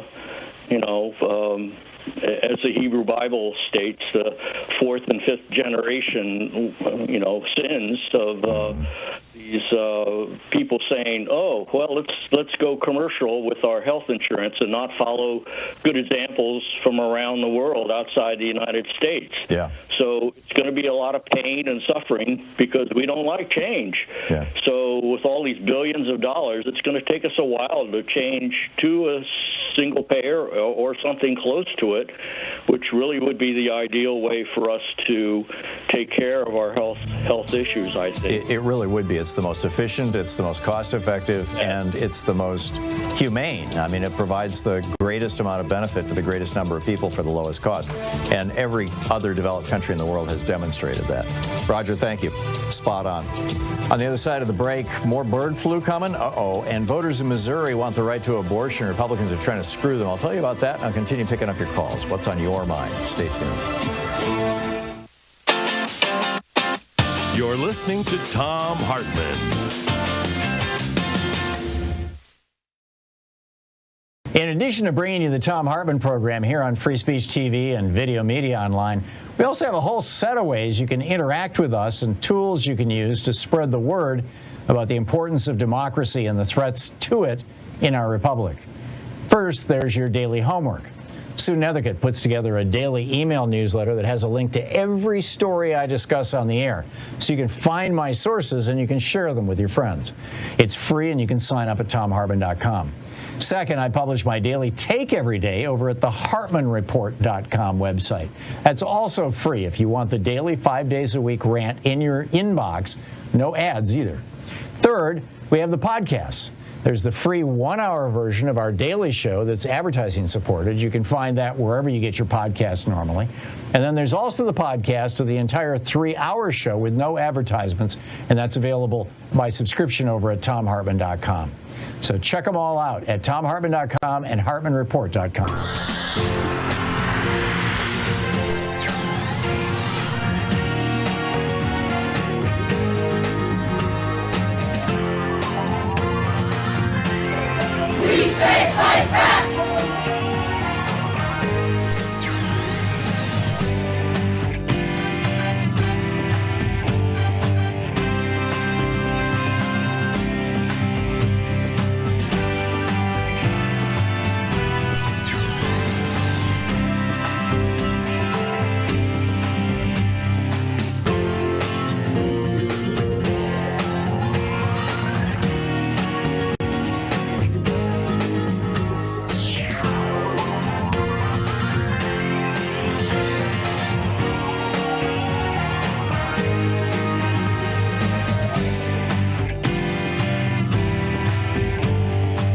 It's New Member Monday. Indeed. If you've never been a member of Free Speech TV, if you've never contributed to Free Speech TV, if you've never signed up with Free Speech TV, today is your day. And I'm telling you, it's a great feeling to be part of something that is actually changing the world. We're doing the work here. And it's not the easiest thing in the world. There's a lot of effort that goes into putting this show together. There's a lot of effort that goes into putting all the shows you see on Free Speech together. There's a hell of a lot of effort that goes into making this network work, keeping it on the air, keeping the staff together, getting people paid, the satellite time, everything. I mean, it's a major undertaking. And the network has some great new management, and they're just kicking. You know what? They're doing just a great job, and I am so pleased to be affiliated with Free Speech TV, and I hope you are too. And you can become affiliated with Free Speech TV. You can become a new member by calling 877-378-8669 or going to freespeech.org right now, or frankly anytime. But hey, do it while you're thinking about it. And there's a bunch of goodies. a bunch of premiums. With a $100 gift, they will plant a tree for reforestation. With the $200 gift, there's the Free Speech TV Cozy Kit, which includes an exclusive Free Speech TV cookie, my book, The Hidden History of the American Dream, my latest book, autographed by the author, and other little goodies that they're going to stick into that package. That's with a $200 gift. With a $1,000 gift, you get a complete set, all 10 of the Hidden History books, every single one of them autographed by the author, which increases their value when you try to sell them on eBay by, I don't know, probably $5. Well, yeah, actually, a little bit. So call now.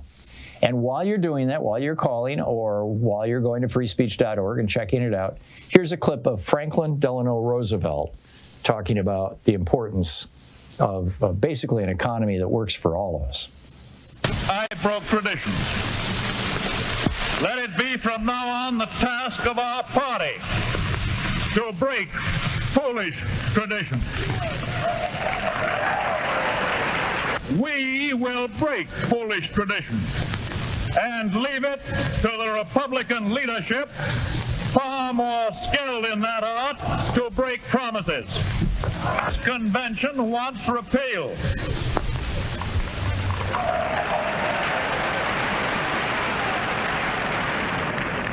Your candidate wants repeal.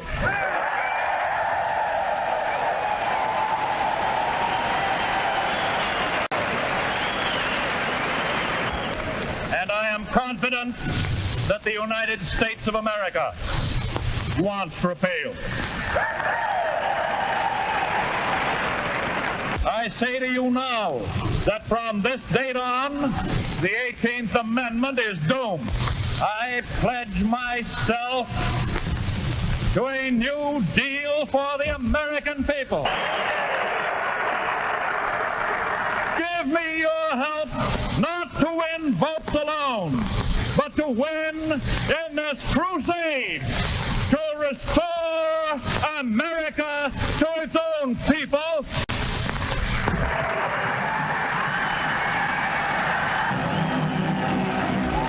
Now, what's so fascinating about that, the 18th Amendment, he's talking about prohibition. And that was the social issue of the time. Now it's, trans or bathrooms or, DEI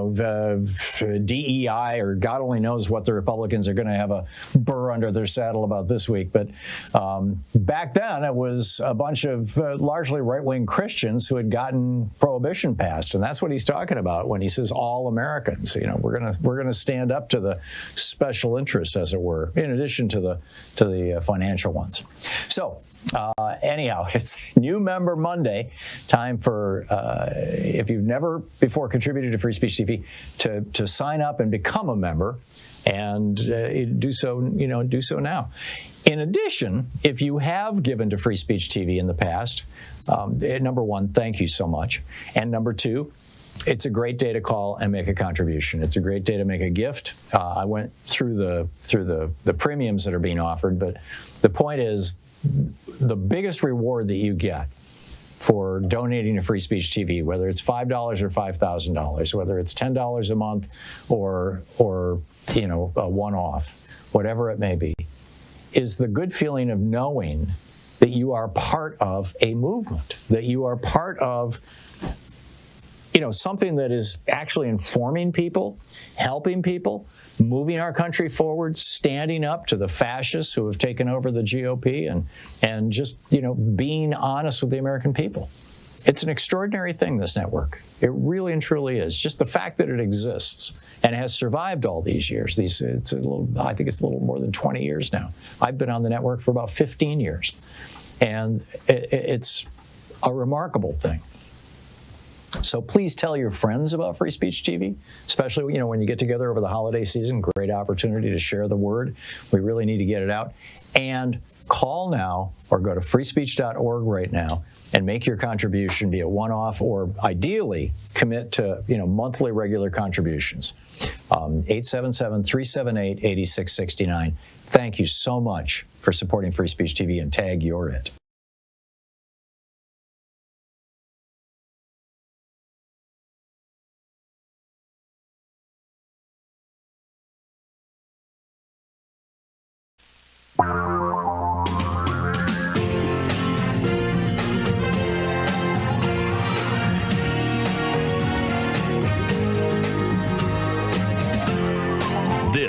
is the Thom Hartmann Program. Hey, welcome to the third hour of our program. I'm looking at the Facebook page for Luigi Mangione, assuming I'm pronouncing it right. And he's the co-founder at AppRoar Studio. The picture is clearly him, right? Co-founder at AppRoar Studios, former UI programming intern at Firaxis Games, 2015 to 2017. Went to college at the University of Pennsylvania, went to high school at Gilman School. And the pictures that are floating around Blue Sky right now, this guy is ripped. He's got like a bodybuilder body, and you read some of his social media posts, and he appears to be a very smart young man. It's funny. Some people on the left are saying, "Oh, he's a libertarian, he's a righty," and some people on the right are going, "Oh, he's a friggin' liberal." So we'll see. It's early times. Luigi has just been taken into custody, but looks like they've nailed the guy. Meanwhile, bird flu has officially jumped from birds to infect 2 people in Arizona. Arizona was one of the few states, or one of the states, that had not seen bird flu cases. This adds another state to the list. Sarah Burris writing over a raw story. It's impacted 2 workers at a commercial facility where infected birds were processed. So apparently they got it from the birds. In March of this year, we got our first case of bird flu in cow's milk. And so the U.S. Department of Agriculture said last Friday, probably over the objections of Bob Kennedy, that starting on December 16th in 6 U.S. states, and I'm sorry I don't have a list of the states, but in 6 U.S. states, they are going to start a national milk testing strategy. They're going to be testing milk for the presence of the bird flu. Now, if you're drinking pasteurized milk, you don't have to worry about this. It might still test positive for the bird flu because the test is looking for segments of the bird flu DNA that would identify it as being the H5N1, variety and all that kind of thing. But those segments of DNA are still there even when the virus is dead, essentially, or the capsule around the virus has been destroyed, or through pasteurization, through heating the milk. So raw milk, that's a whole other issue, and raw milk may well be a problem for people. And this is a kind of a debate that's going on right now between the Bob Kennedy type people and the scientists. This report from the U.S. Department of Agriculture says the virus has been spreading rapidly, particularly in California, where nearly 500 of the more than 700 infected U.S. herds have been detected. The virus has infected 57 people in the U.S. so far this year, including 31 in California, according to the CDC. It first showed up last March in Texas, and the cattle that had it were slaughtered to prevent its spread. And and then they note, egg prices will continue to show volatility. I don't know that they ever figured out whether eating a lot of eggs was good or bad for your heart. There was all that. Eggs are really high in cholesterol, but apparently having a cholesterol problem is more the result of inflammation in your body. Inflammation, the body responds to inflammation by producing cholesterol as kind of a lubricant and a soothe things down a little bit kind of chemical. And so there's this theory that high levels of cholesterol mean that you might have gum disease, or that you've got some infection you don't know about, or chronic acne or something like that. Or just, at a certain point in the spectrum of obesity, just being overweight produces its own chronic inflammation, and that can produce high levels of cholesterol. Which would suggest that the amount of cholesterol you eat is irrelevant because, it's your body producing cholesterol. On the other hand, there are still people who say, yeah, no, eggs are full of cholesterol and you shouldn't eat it. So I frankly don't know. I don't pretend to be a nutritionist, and I try not to eat eggs. So if they're in bread or something, but by and large, I'm mostly vegan. So. Anyhow, Missouri shows you why you can't vote for Republicans and for your rights. This is a bizarre story. In the election last month, voters in Missouri said, yes, we want abortion to be legal in Missouri. And by the way, the same thing happened in Ohio and Montana and South Dakota with marijuana, where the voters said, yes, we want it. And then the Republicans came in and said, no, you can't have it anyway. And this is what's going on in Missouri right now. The Missouri Republicans in the Missouri legislature are trying to actually amend their constitution. Again, abortion will be legal in Missouri. I don't know when the ballot initiative that was voted on takes effect. I'm assuming sometime this coming next year, but the amendment that the Republicans in Missouri want to add to their constitution says, and I quote, "The term person under this Constitution includes every human being with a unique DNA code regardless of age, including every in utero human child at every stage of biological development from the moment of conception until birth." Which means that in Missouri, they will, if you have an abortion, you will have committed murder under this definition, because the word person now includes a fertilized zygote even. Or if you take the morning after pill, you will have committed murder, because you've got a fertilized egg, but you're not going to allow it to implant. And in fact, some types of birth control may well be outlawed because they don't stop fertilization, they simply stop implantation. This is getting wild.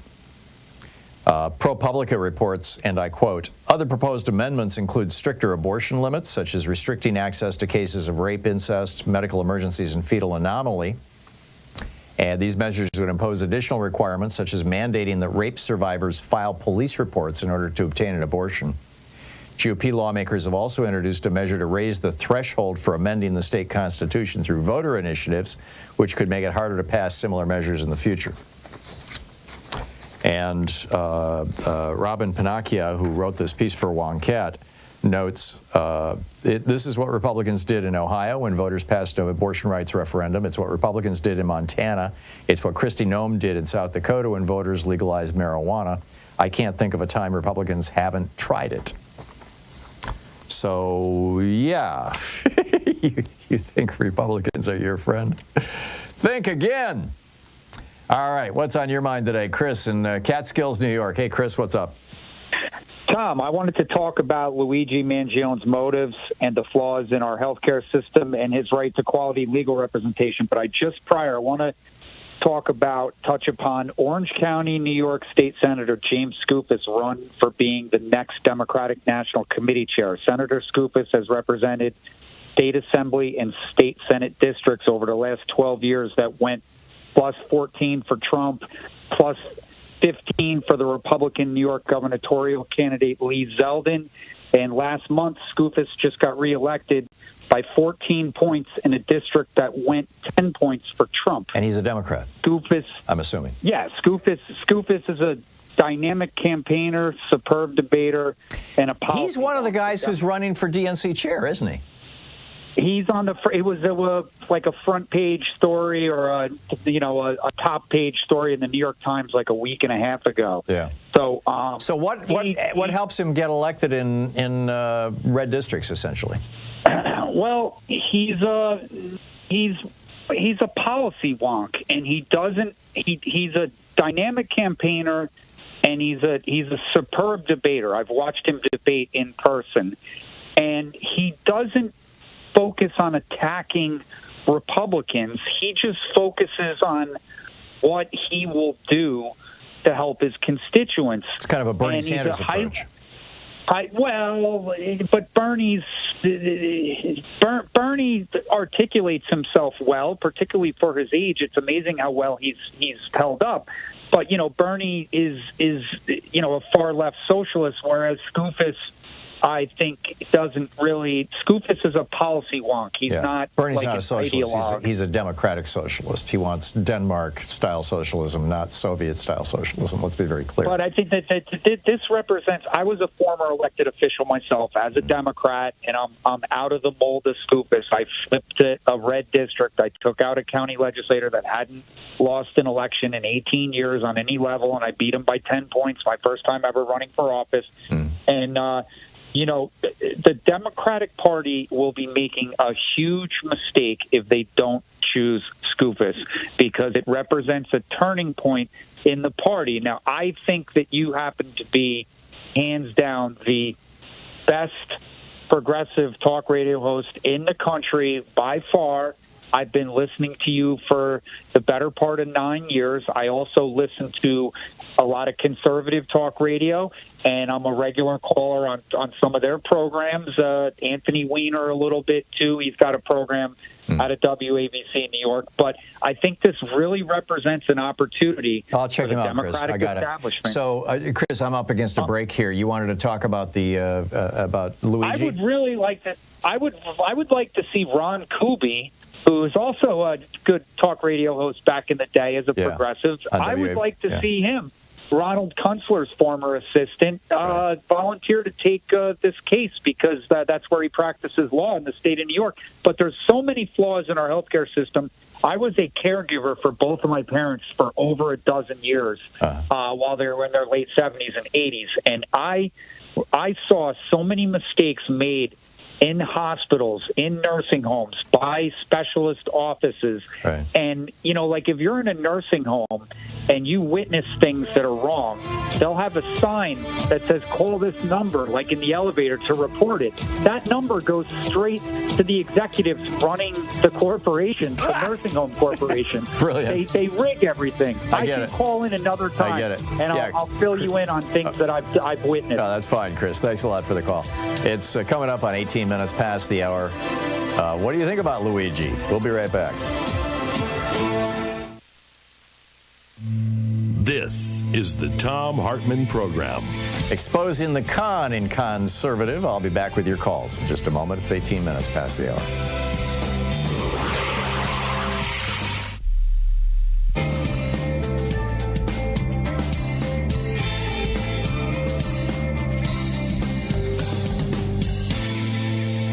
And welcome back, Jeremiah in Coalport, Pennsylvania. Hey, Jeremiah, what's on your mind today?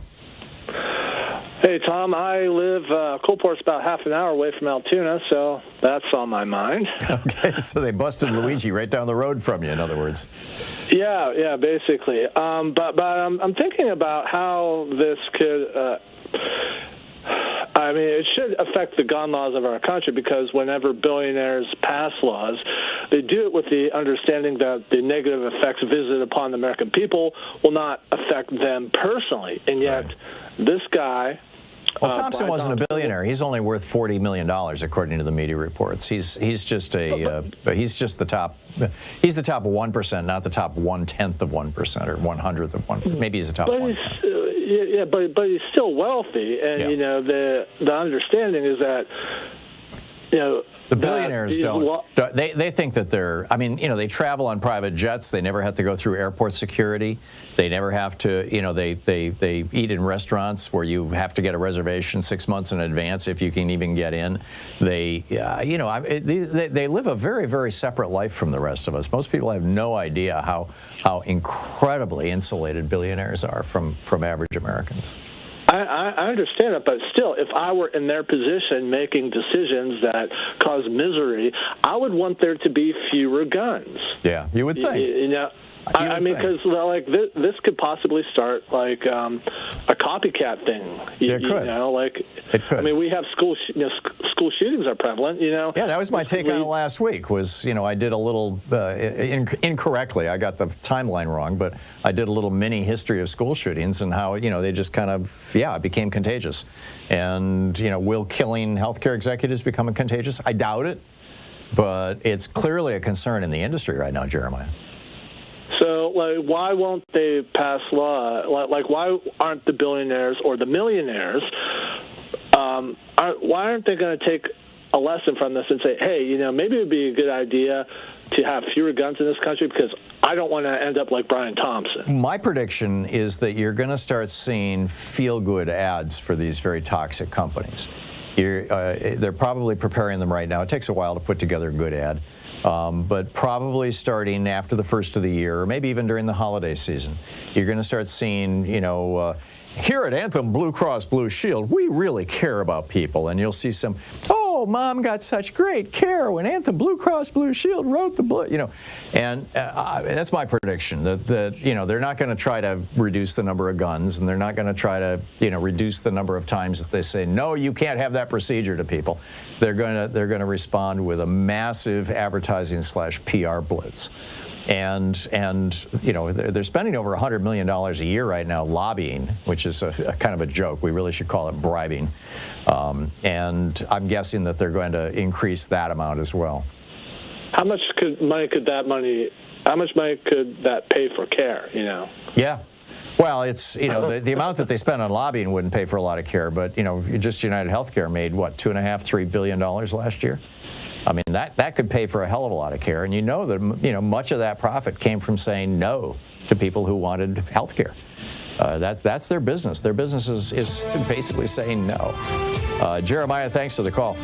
22 minutes past the hour. I'll be back with more of your calls in just a moment. Stay with us.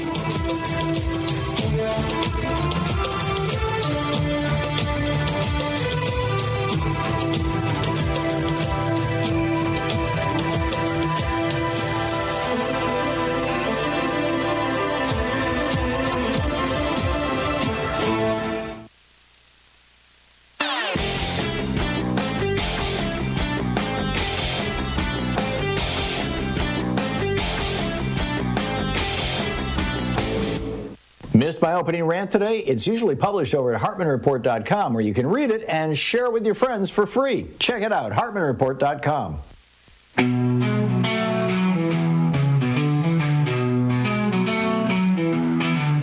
It's a tale as old as time. The rich get their fill while the hard times roll and folks paying the bill. They'll tell you it's tightening belts or living lean, but in boardrooms and mansions it's cash that's king.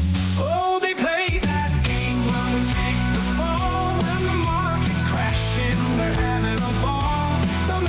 It's 23 minutes past the hour. Welcome back. Picking up your calls here. Beth in Bellevue, Washington. Hey, Beth, what's up? Hi, Tom.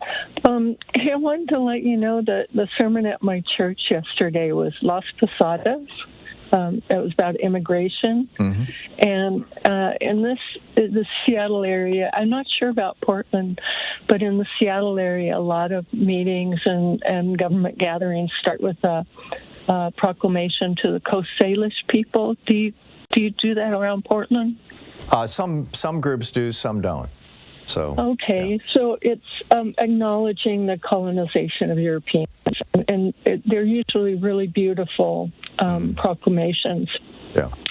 So the Reverend sermon was about welcoming immigrants, of course, and I have to say, although I've heard the Coast Salish proclamation many times and love it, I had to take pause because we were talking about immigration and welcoming people into this country right after saying that welcoming Europeans into the country was basically a bad thing. Yeah, I get it. So I'm wondering about... And I can guarantee you the Coast Salish people were not the last people to occupy what is now Seattle. That they took it from somebody else, and they took it from somebody else, and they took it from somebody else, and you can track that back 30,000 years. Yeah, I guess part of the reason it spoke to me a little bit differently this time is because my ex-husband is Native. Mm-hmm. So my side of the family came from the Mayflower and more recent immigration, and then his were First Peoples. Mm-hmm. And it just doesn't seem as simple as a lot of people seem to want to make it. Yeah, it's not. None of it is. Yeah. None of it is. Yeah. Beth, excellent point. Thank you very much for calling and making it and sharing your story with us. Yeah, good talking to you. Carl in Chicago. Hey, Carl, what's up? Hey, Tom. Yeah, it looks like they caught that guy. They keep saying person of interest. That's because that's what they have to say. Right. No, they've nailed him. It looks like they nailed him cold. Yeah. You know, yeah. They got the gun. I wanted to share something with you. I wanted to share a snapshot of how aggressive these Medicare Advantage is. I get anywhere from 5 to 6 robocalls a day from Medicare Advantage. Do you have a landline? Okay. Yeah, on a landline. Uh-huh. Okay. And I get a printout from my answering machine because they hang up when I get my answering machine. Mm-hmm. And the interesting thing is that they're offering their Medicare at no cost. Right. And not only that, they're also offering $180 a month. Now, for people that need money on a tight budget, that looks pretty good. Yeah. So then the next thing is, on December 4th, I went to my doctor's office, and what did I see in the reception area in my doctor's office? A Medicare Advantage kiosk that was set up by Humana, and a guy from Nigeria standing there handing out pamphlets for Medicare Advantage in my doctor's office. Yeah, I used to go to a physician practice here in Portland, and in fact, I know the doc. He was my doc, but I also know him personally, who was the guy who started it and who owned it, and he sold it to a New York hedge fund. And the New York hedge fund, and I stayed with them for about 2 months after that. And the New York hedge fund moved in, and they owned a Medicare Advantage company, and they started requiring everybody to switch over to Medicare Advantage if they were over 65 to their Medicare Advantage. And so I'm no longer with them. Yeah, how long are we going to see before Medicare runs out of money and we hear that giant sucking sound because they go broke? Oh, it's happening. It's happening. Carl, I'm sorry I'm out of time, but thank you for the call. 27 minutes past the hour. We'll be right back. You're listening to the Thom Hartmann Program. Call 202-808-9925. We're starting to learn more about Luigi, and I'll share that with you as time goes on. Stay tuned.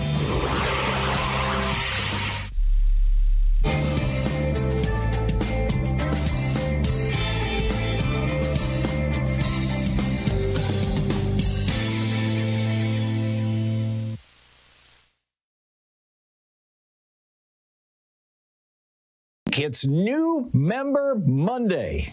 Indeed. If you've never been a member of Free Speech TV, if you've never contributed to Free Speech TV, if you've never signed up with Free Speech TV, today is your day. And I'm telling you, it's a great feeling to be part of something that is actually changing the world. We're doing the work here. And it's not the easiest thing in the world. There's a lot of effort that goes into putting this show together. There's a lot of effort that goes into putting all the shows you see on Free Speech together. There's a hell of a lot of effort that goes into making this network work, keeping it on the air, keeping the staff together, getting people paid, the satellite time, everything. I mean, it's a major undertaking. And the network has some great new management, and they're just kicking. You know what? They're doing just a great job, and I am so pleased to be affiliated with Free Speech TV, and I hope you are too. And you can become affiliated with Free Speech TV. You can become a new member by calling 877-378-8669 or going to freespeech.org right now, or frankly anytime. But hey, do it while you're thinking about it. And there's a bunch of goodies. A bunch of premiums. With a $100 gift, they will plant a tree for reforestation. With a $200 gift, there's the Free Speech TV Cozy Kit, which includes an exclusive Free Speech TV cookie, my book, The Hidden History of the American Dream, my latest book, autographed by the author, and other little goodies that they're going to stick into that package. That's with a $200 gift. With a $1,000 gift, you get a complete set, all 10 of the Hidden History books, every single one of them autographed by the author, which increases their value when you try to sell them on eBay by, I don't know, probably $5. Well, yeah, actually, a little bit. So call now. And while you're doing that, while you're calling or while you're going to freespeech.org and checking it out, here's a clip of Franklin Delano Roosevelt talking about the importance of basically an economy that works for all of us. I broke traditions. Let it be from now on the task of our party to break foolish traditions. We will break foolish traditions and leave it to the Republican leadership far more skilled in that art to break promises. This convention wants repeal.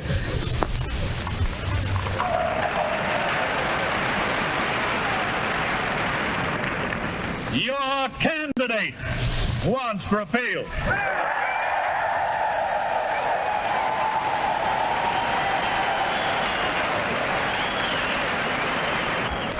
And I am confident that the United States of America wants repeal. I say to you now that from this date on, the 18th Amendment is doomed.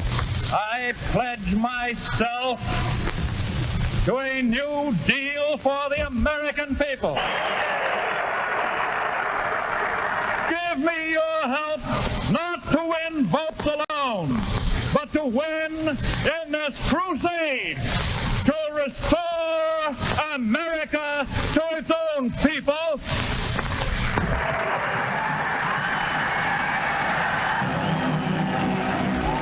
Now, what's so fascinating about that, the 18th Amendment, he's talking about prohibition. And that was the social issue of the time. You know, now it's, trans or bathrooms or, DEI or God only knows what the Republicans are going to have a burr under their saddle about this week. But back then, it was a bunch of largely right-wing Christians who had gotten prohibition passed. And that's what he's talking about when he says all Americans. You know, we're going to stand up to the special interests, as it were, in addition to the financial ones. So anyhow, it's New Member Monday. Time for, if you've never before contributed to Free Speech TV, to sign up and become a member, and do so now. In addition, if you have given to Free Speech TV in the past, number one, thank you so much, and number two, it's a great day to call and make a contribution. It's a great day to make a gift. I went through the premiums that are being offered, but the point is, the biggest reward that you get for donating to Free Speech TV, whether it's $5 or $5,000, whether it's $10 a month or a one-off, whatever it may be, is the good feeling of knowing that you are part of a movement, that you are part of something that is actually informing people, helping people, moving our country forward, standing up to the fascists who have taken over the GOP, and just, being honest with the American people. It's an extraordinary thing, this network. It really and truly is. Just the fact that it exists and has survived all these years. I think it's a little more than 20 years now.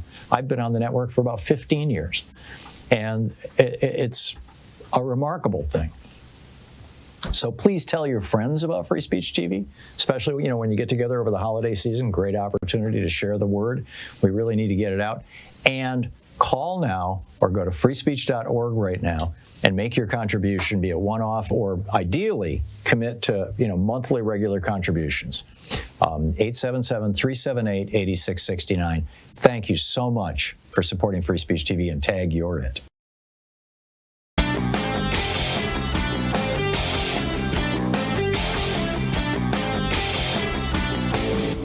Help support progressive radio. If you're listening to us on a commercial station, call their advertisers and let them know you're listening. If you're listening to us on Pacifica, one of our many nonprofit stations, please support them when they do their fundraising drives. Thanks for supporting Progressive Talk Radio, and tag you're it. So MAGA Mike and the Republicans want a religious test for people running for public office. They want to know that you are sufficiently Christian to be worthy of being elected. Right. MAGA Mike is one of these 7 mountain evangelicals. There are 7 domains where these dominionists believe that we need to have religion completely take them over. Education, religion, family, business, government, military, arts and entertainment, and the media. Seriously. This is not what Jesus was preaching when he said, give unto Caesar what is Caesar and unto God what is God's. This is the opposite, in fact, of what Jesus was teaching. It's the opposite of Matthew 25, where Jesus said the only way to get to heaven is by feeding the hungry, healing the sick, helping the poor.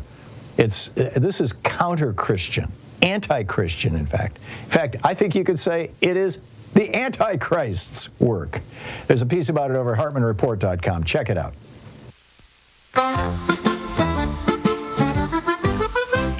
You're a mean one, Mr. Trump. You govern with disdain. You stacked the court with chaos and left us all in pain, Mr. Trump. You've got a heart that's smaller than a microscopic grain. You're a cruel one, Mr. Trump. You separated kids. You built a wall of malice where humanity forbids, Mr. Trump.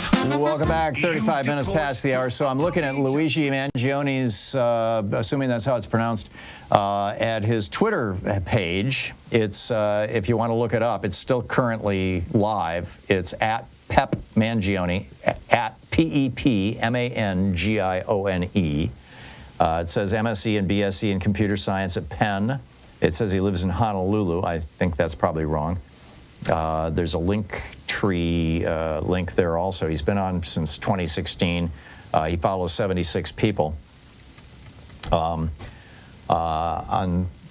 This is interesting. He says this is his pinned tweet from December of 2022. He says, 7 years ago, I gave my high school senior speech on this topic. Quote, today I will be talking to you about the future, about topics ranging from conscious artificial intelligence to human immorality. Likely you'll dismiss this as pretty quickly as interesting, but just science fiction.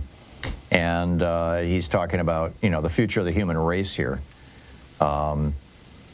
Fascinating stuff. And of course, on his, you know, when you look at people who are talking about him, it's he says cellular agriculture is where solar power was 20 years ago and EV batteries were 10 years ago. That's interesting. Anyhow, just FYI, if you and he's reposted, in fact, he reposted Jonathan Haidt, who's been on this program. So, and he says nature abhors a vacuum. Christianity's decline has unleashed terrible new gods. He's reposting a comment about Richard Dawkins. You know, it's we'll see. But apparently this is the guy, and apparently, you know, they've nailed him. So back to your calls. Larry in Los Angeles. Hey, Larry, what's up? Hi. So after my rant of Friday, where I came off probably sounding like a madman. No, you sound fine. I went on the internet to see if I could find the evidence of the Fed actually causing Harris to lose the election. Mm-hmm. And I came across a website that actually lists the Dow gains in percentage. And it matches up every president that you want to have on the list. Really? And for Joe Biden and Donald Trump, they were going on separate paths, as all of the presidents do. Mm-hmm. But then about 6 months ago, Joe Biden's path started matching Donald Trump's almost exactly. Someone was moving the Dow. They were manipulating the Dow to make Donald Trump lost because he had a bad Dow. Mm-hmm. And what somebody did for the last 6 months is they manipulated the Dow to make it look like Trump's Dow, percentage-wise. And because it's done percentage-wise, most of the time when you're going on the internet, you're not going to ever realize that, hey, there's a match there. I mean, almost exactly. Except for the periods when the murders were taking place that summer. And there were so many murders, so many riots that the Dow, the NASDAQ, and the S&P 500 all went down. Are you talking about the summer of 2020? Black Lives Matter? Yes. Well, that was also during the pandemic, I mean, you know, which had a huge impact on that. Yeah, but that's by the summertime, we were kind of into the pandemic. Mm-hmm. But the what caused I'm certain what caused the Dow, all the indexes to go down is people were sitting back looking at TV and watching riots, and that's the same period of time when that kid, what's his name, Rittenhouse, whatever his name is, Kyle Rittenhouse, yeah. He did his rampage also during that time. So so many people, I think, were looking at TV around that time and watching the decline of our country. Yeah. They were not thinking about the stock market, and all three indexes dropped. And so what happened is when you look at Biden's markets, they're matching. They just started matching around 6 months ago. And then that period where we had the riots, they stopped matching because in order to make Biden's Dow look like Trump's in that period, it probably would have been obvious that, market is going crazy. So you're talking and about what's the causing summer it? of Biden's last term when you say making it look like Trump. Yeah. Okay. In the last 6 In other months. words, this last summer. Yeah. Yes. And so I tried to send you a screenshot of that chart. Mm-hmm. I don't know how to do it to get in contact with you on that new social, but I did send it and addressed it to Thom Hartmann. Okay. But in that chart, so they couldn't match that summer, but after that and right up to today, they're matching it. And no other president matches any other president during this period or any other period except for Joe Biden and Donald Trump. So this bolsters your argument that Jerome Powell is manipulating the stock market. I think it's the Fed that's doing that because the Fed is the only investor that I've noticed over the years that will lose money to make Republicans look good. When Clinton was president, Alan Greenspan was actually giving his rich friends, Republican friends, because Republicans are the ones that really buy the bonds most of the time. And they lost money buying the bonds when the stock market ran away like gangbusters. Fascinating. And so when Greenspan started trying to get rid of that debt or use the surplus to get rid of our debt, they gave those guys extra good returns on their bonds. And that's what the Fed is doing now. They can bring the money back without taking all the interest. I don't think there's any regulations on whether or not they should get fair value when they're pulling that money out of the stock market. Mm-hmm. So no, it doesn't matter. I mean, the Fed creates money out of thin air. They don't care if they lose money. Yeah, they don't care if they lose the people's money if they're giving it to the corporations. We, the corporations, now are country. We're almost there regarding fascism. Yeah. Totally fascism. Yeah. We are almost there. Yeah, I get it, Larry. I get it. Larry, thanks for the call. Kenyatta in Los Angeles. Hey, Kenyatta, what's on your mind today? Hey, Tom, how are you? I am fine, thank you. I know you hate for people to ask that question, and I rarely do, but I haven't talked to you in a while. So let me jump right into this. And I know I'm a little off topic, but we've been talking about Luigi. So I want to talk about Penny for a minute. Oh, yeah, he just got, Daniel Penny just got let off, basically.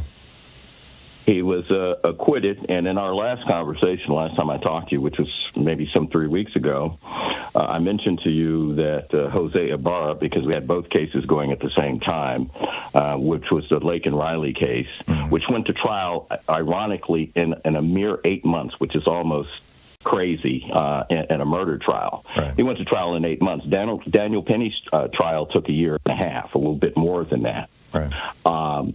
And one of the things that I want to talk about the message. You know, Daniel Penny became a millionaire as a result of this trial. Right. He raised $4 million for his defense. And because it was such an infamous or famous case, however you want to look at it, I'm sure that his attorneys probably took it on a pro bono basis. You know, he was let out, Tom, on $100,000 bail. Mm-hmm. I once wrote a bad check for medication, and my bail was $800,000. Wow! This is the message. It was illegal, and the judge, whom I'm going to out by the name of Michael Dest, California Superior Court judge, who I'm sure wishes he had never seen my face. This is the type of thing, this is the message, and there are things going on all over the world, Tom, in Syria, Ukraine, Gaza, Iran, the Western Pacific, but this is what's constantly something that we as black people in the United States have to deal with. Yeah. Kyle Rittenhouse, and you had a caller a few moments ago mention Kyle Rittenhouse. Kyle Rittenhouse became wealthy as a result of killing people. Yep. Trayvon Martin's killer, a 17-year-old boy, George Zimmerman, sold the gun he killed that kid with for over $250,000. Yep. Daniel Penny worked in a restaurant and gave swim lessons. For him, he wouldn't have made $4 million if he had had 5 lifetimes. He is now a millionaire. So, you know, the message, this is the message that is constantly being sent to black people in the United States. And I don't know if your listeners understand this. The message is that our lives mean nothing, and that you can kill us and not only get away with it, you can become wealthy. You know, when they talked about Daniel, when you look at the press releases before the trial about Daniel Penny, it was a Marine veteran, and you know, when they then switched to Jordan Neely, his victim, you're told that he was homeless and he struggled with drugs and so forth and so on. This is the same playbook over and over, Tom. So it's pennies from heaven. And I'll close with this. You know what Daniel Penny did to Jordan Neely was he applied the RNC. No, not that RNC. This was what's called a rear naked chokehold. Mm-hmm. I've been trained in giving that, Tom. It is absolutely fatal if you hold it for more than 15 or 16 seconds. Really? Once that guy's body goes limp and his eyes close, you let go. This guy held him over and over for minutes, and it reminds me of, I forget that idiot, George Floyd that had his knee on his neck for God knows how long. You know what this reminded me of is I'm struggling to remember his name. I can see his face. Remember the guy who shot some people or shot somebody in the subway back like 30 years ago, 20, 30 years ago? Oh, yeah, the angry white man. Yeah, oh, my God. He became, you know, Rush Limbaugh became his champion. Yeah, Bernard Goetz. Yeah. Yes. Yeah. And, you know, the more things change, the more they stay the same, Kenyatta. I know, and I know that I'm off topic, but you know, these things, the world is full of problems.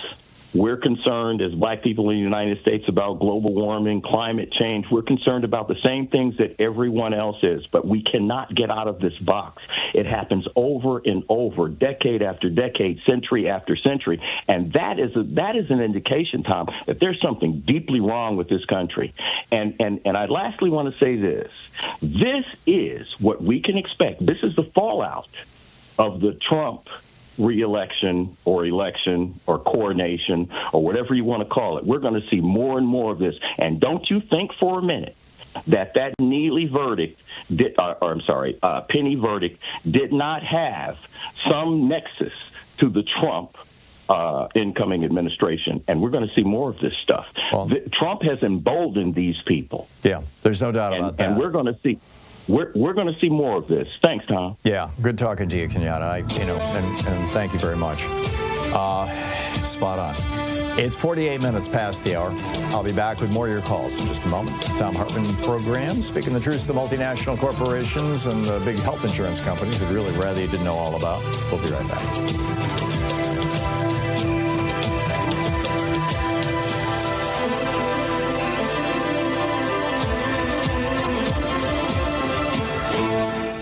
You're listening to Thom Hartmann. Visit ThomHartmann.com for audio and video archives. We'll be right back with more of your calls in just a moment. Stay with us.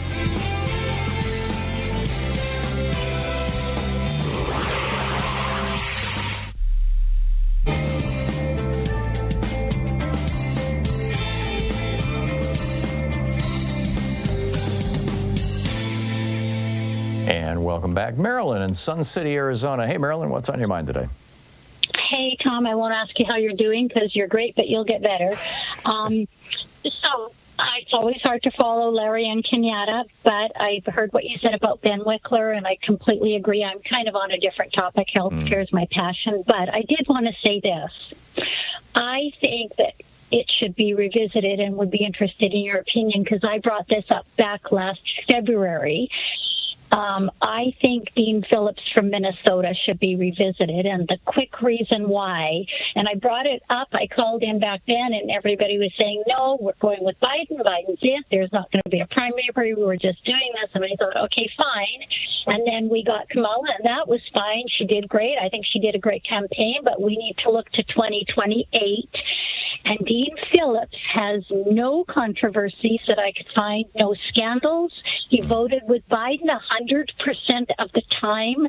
He has refused all money from lobbyists, all special interest groups, and all PACs, and he doesn't even have his own PAC because he has his own money. I think at 55 years old, he could also grab some of the white men from the GOP. I think he is going to be the closest thing that we can get to Bernie Sanders, a young Bernie Sanders, in 2028. Really? I thought of Dean Phillips as kind of a centrist guy, but I'll admit I never did a deep dive into his politics. I was, generally speaking, so worried about Trump becoming president that I did not want to give too much oxygen to anybody who was challenging Biden or Harris. Right. And I get that, but I think he's one to look at. If he's voting with Biden, who is the closest thing to FDR, in my opinion, and he voted with him 100% of the time, and what really makes me happy is that he's not taking anybody's money because he's got his own. Yeah. Well, good stuff. Marilyn, thanks for the heads up. I'll have to look into Dean. I didn't, Thanks. I appreciate it. David in North Miami Beach, Florida. Hey, David, what's up?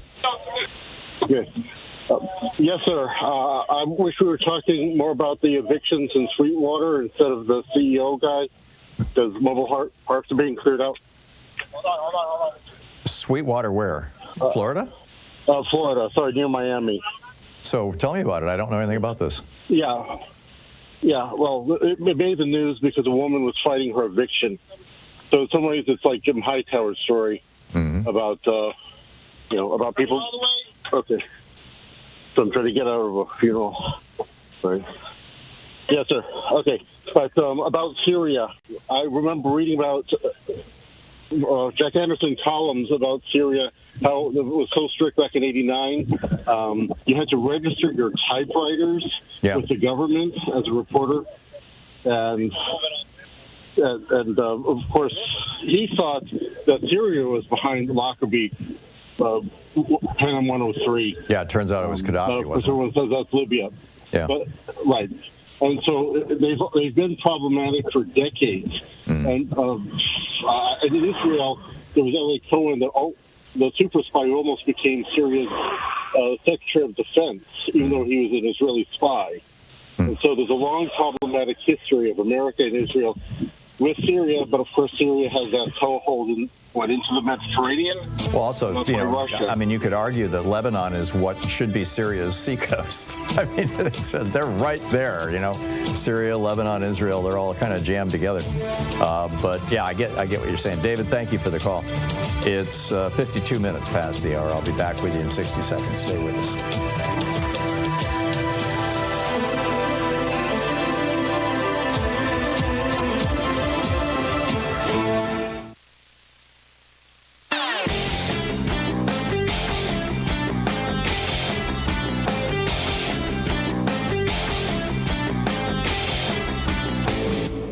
Hey, thanks so much for sharing our program and for reaching out to our stations and sponsors and letting them know that you're listening. It really means a lot to us.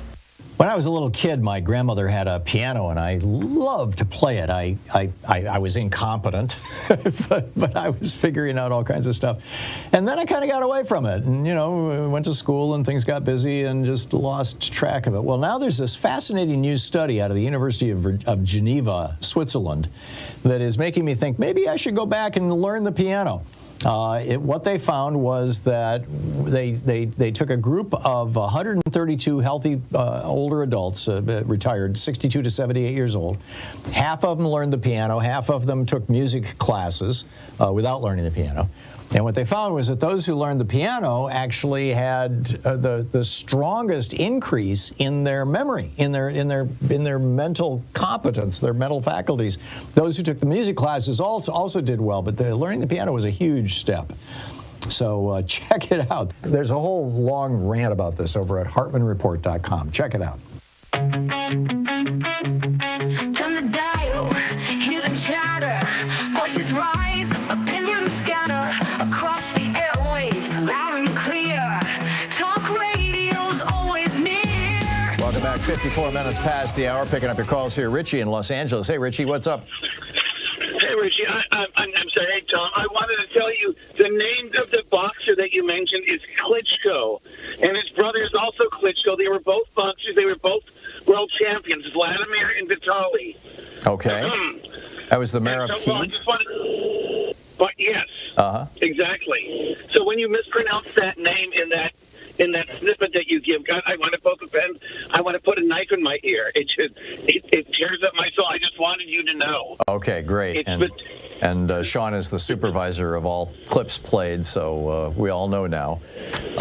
Yes, I don't want to put anyone on blast. Unless that's a clip from SiriusXM, in which case I don't have control over it. But Richie, thank you. Thanks for the information. Mark in Janesville, Wisconsin. Hey, Mark, what's up? Yeah, Tom, love your little Christmas jingles. Thank you. Yeah, thanks, Louise. No, it's just, it amazes me is the amount of law enforcement attention, is really based on the pecking order or your wealth in society. You're talking about Luigi because he shot a millionaire? Yeah, because he shot the big CEO, and I mean the biggest in the country, and some family, there could be 4 or 5 people, slaughtered, and there'd be a little bit of an investigation, but. There was an article in I think it was the New York Times the other day about a lot of these murders in New York, Detroit. Over 50% of them aren't even solved. Yep. Illinois, the state, is I terrible. think nationwide it's around 30%, isn't it? Are unsolved.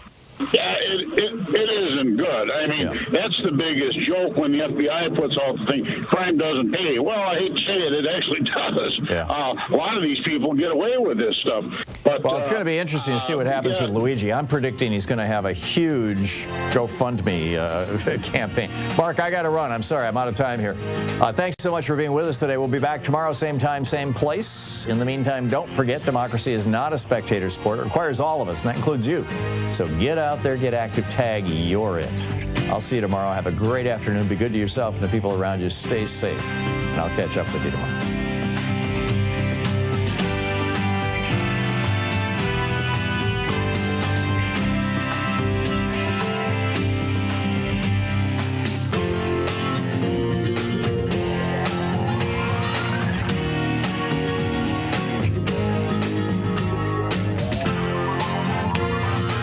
Been listening to Thom Hartmann. For audio and video archives, visit thomhartmann.com.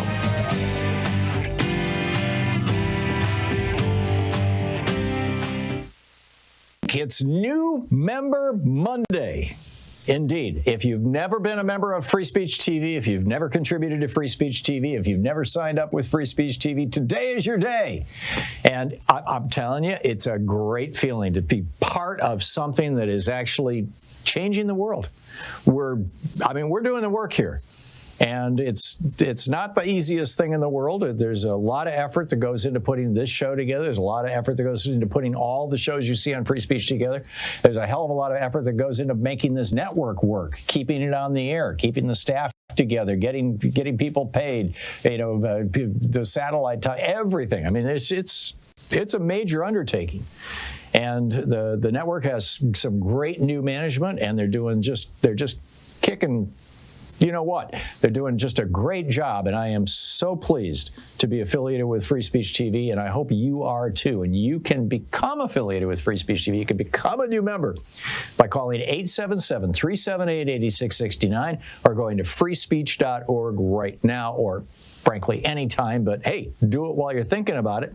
And there's a bunch of goodies. A bunch of premiums.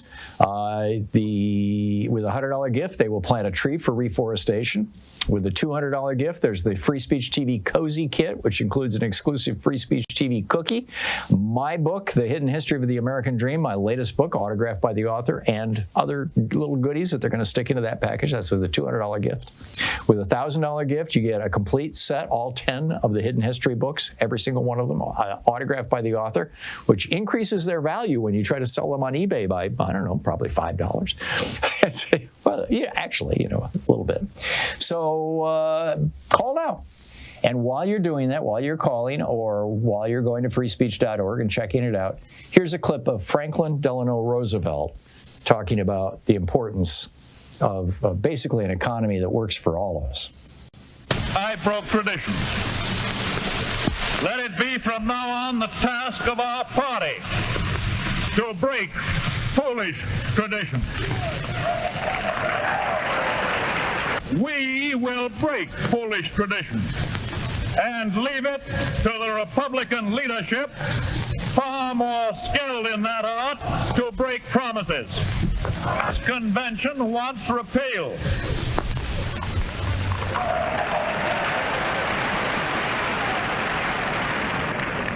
Your candidate wants repeal.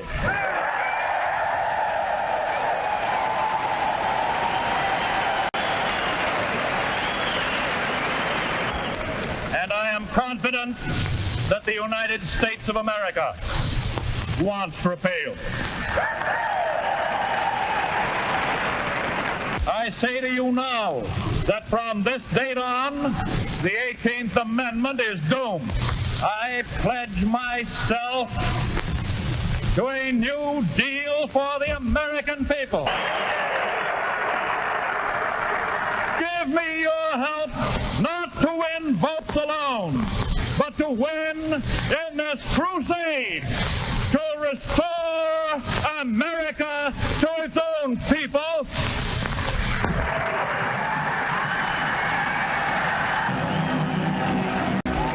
Now, what's so fascinating about that, the 18th Amendment, he's talking about prohibition.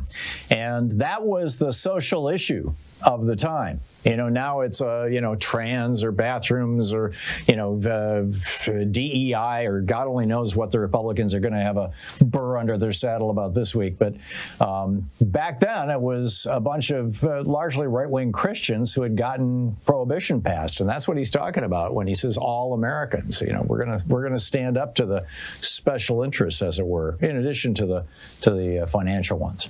So anyhow, it's New Member Monday. Time for if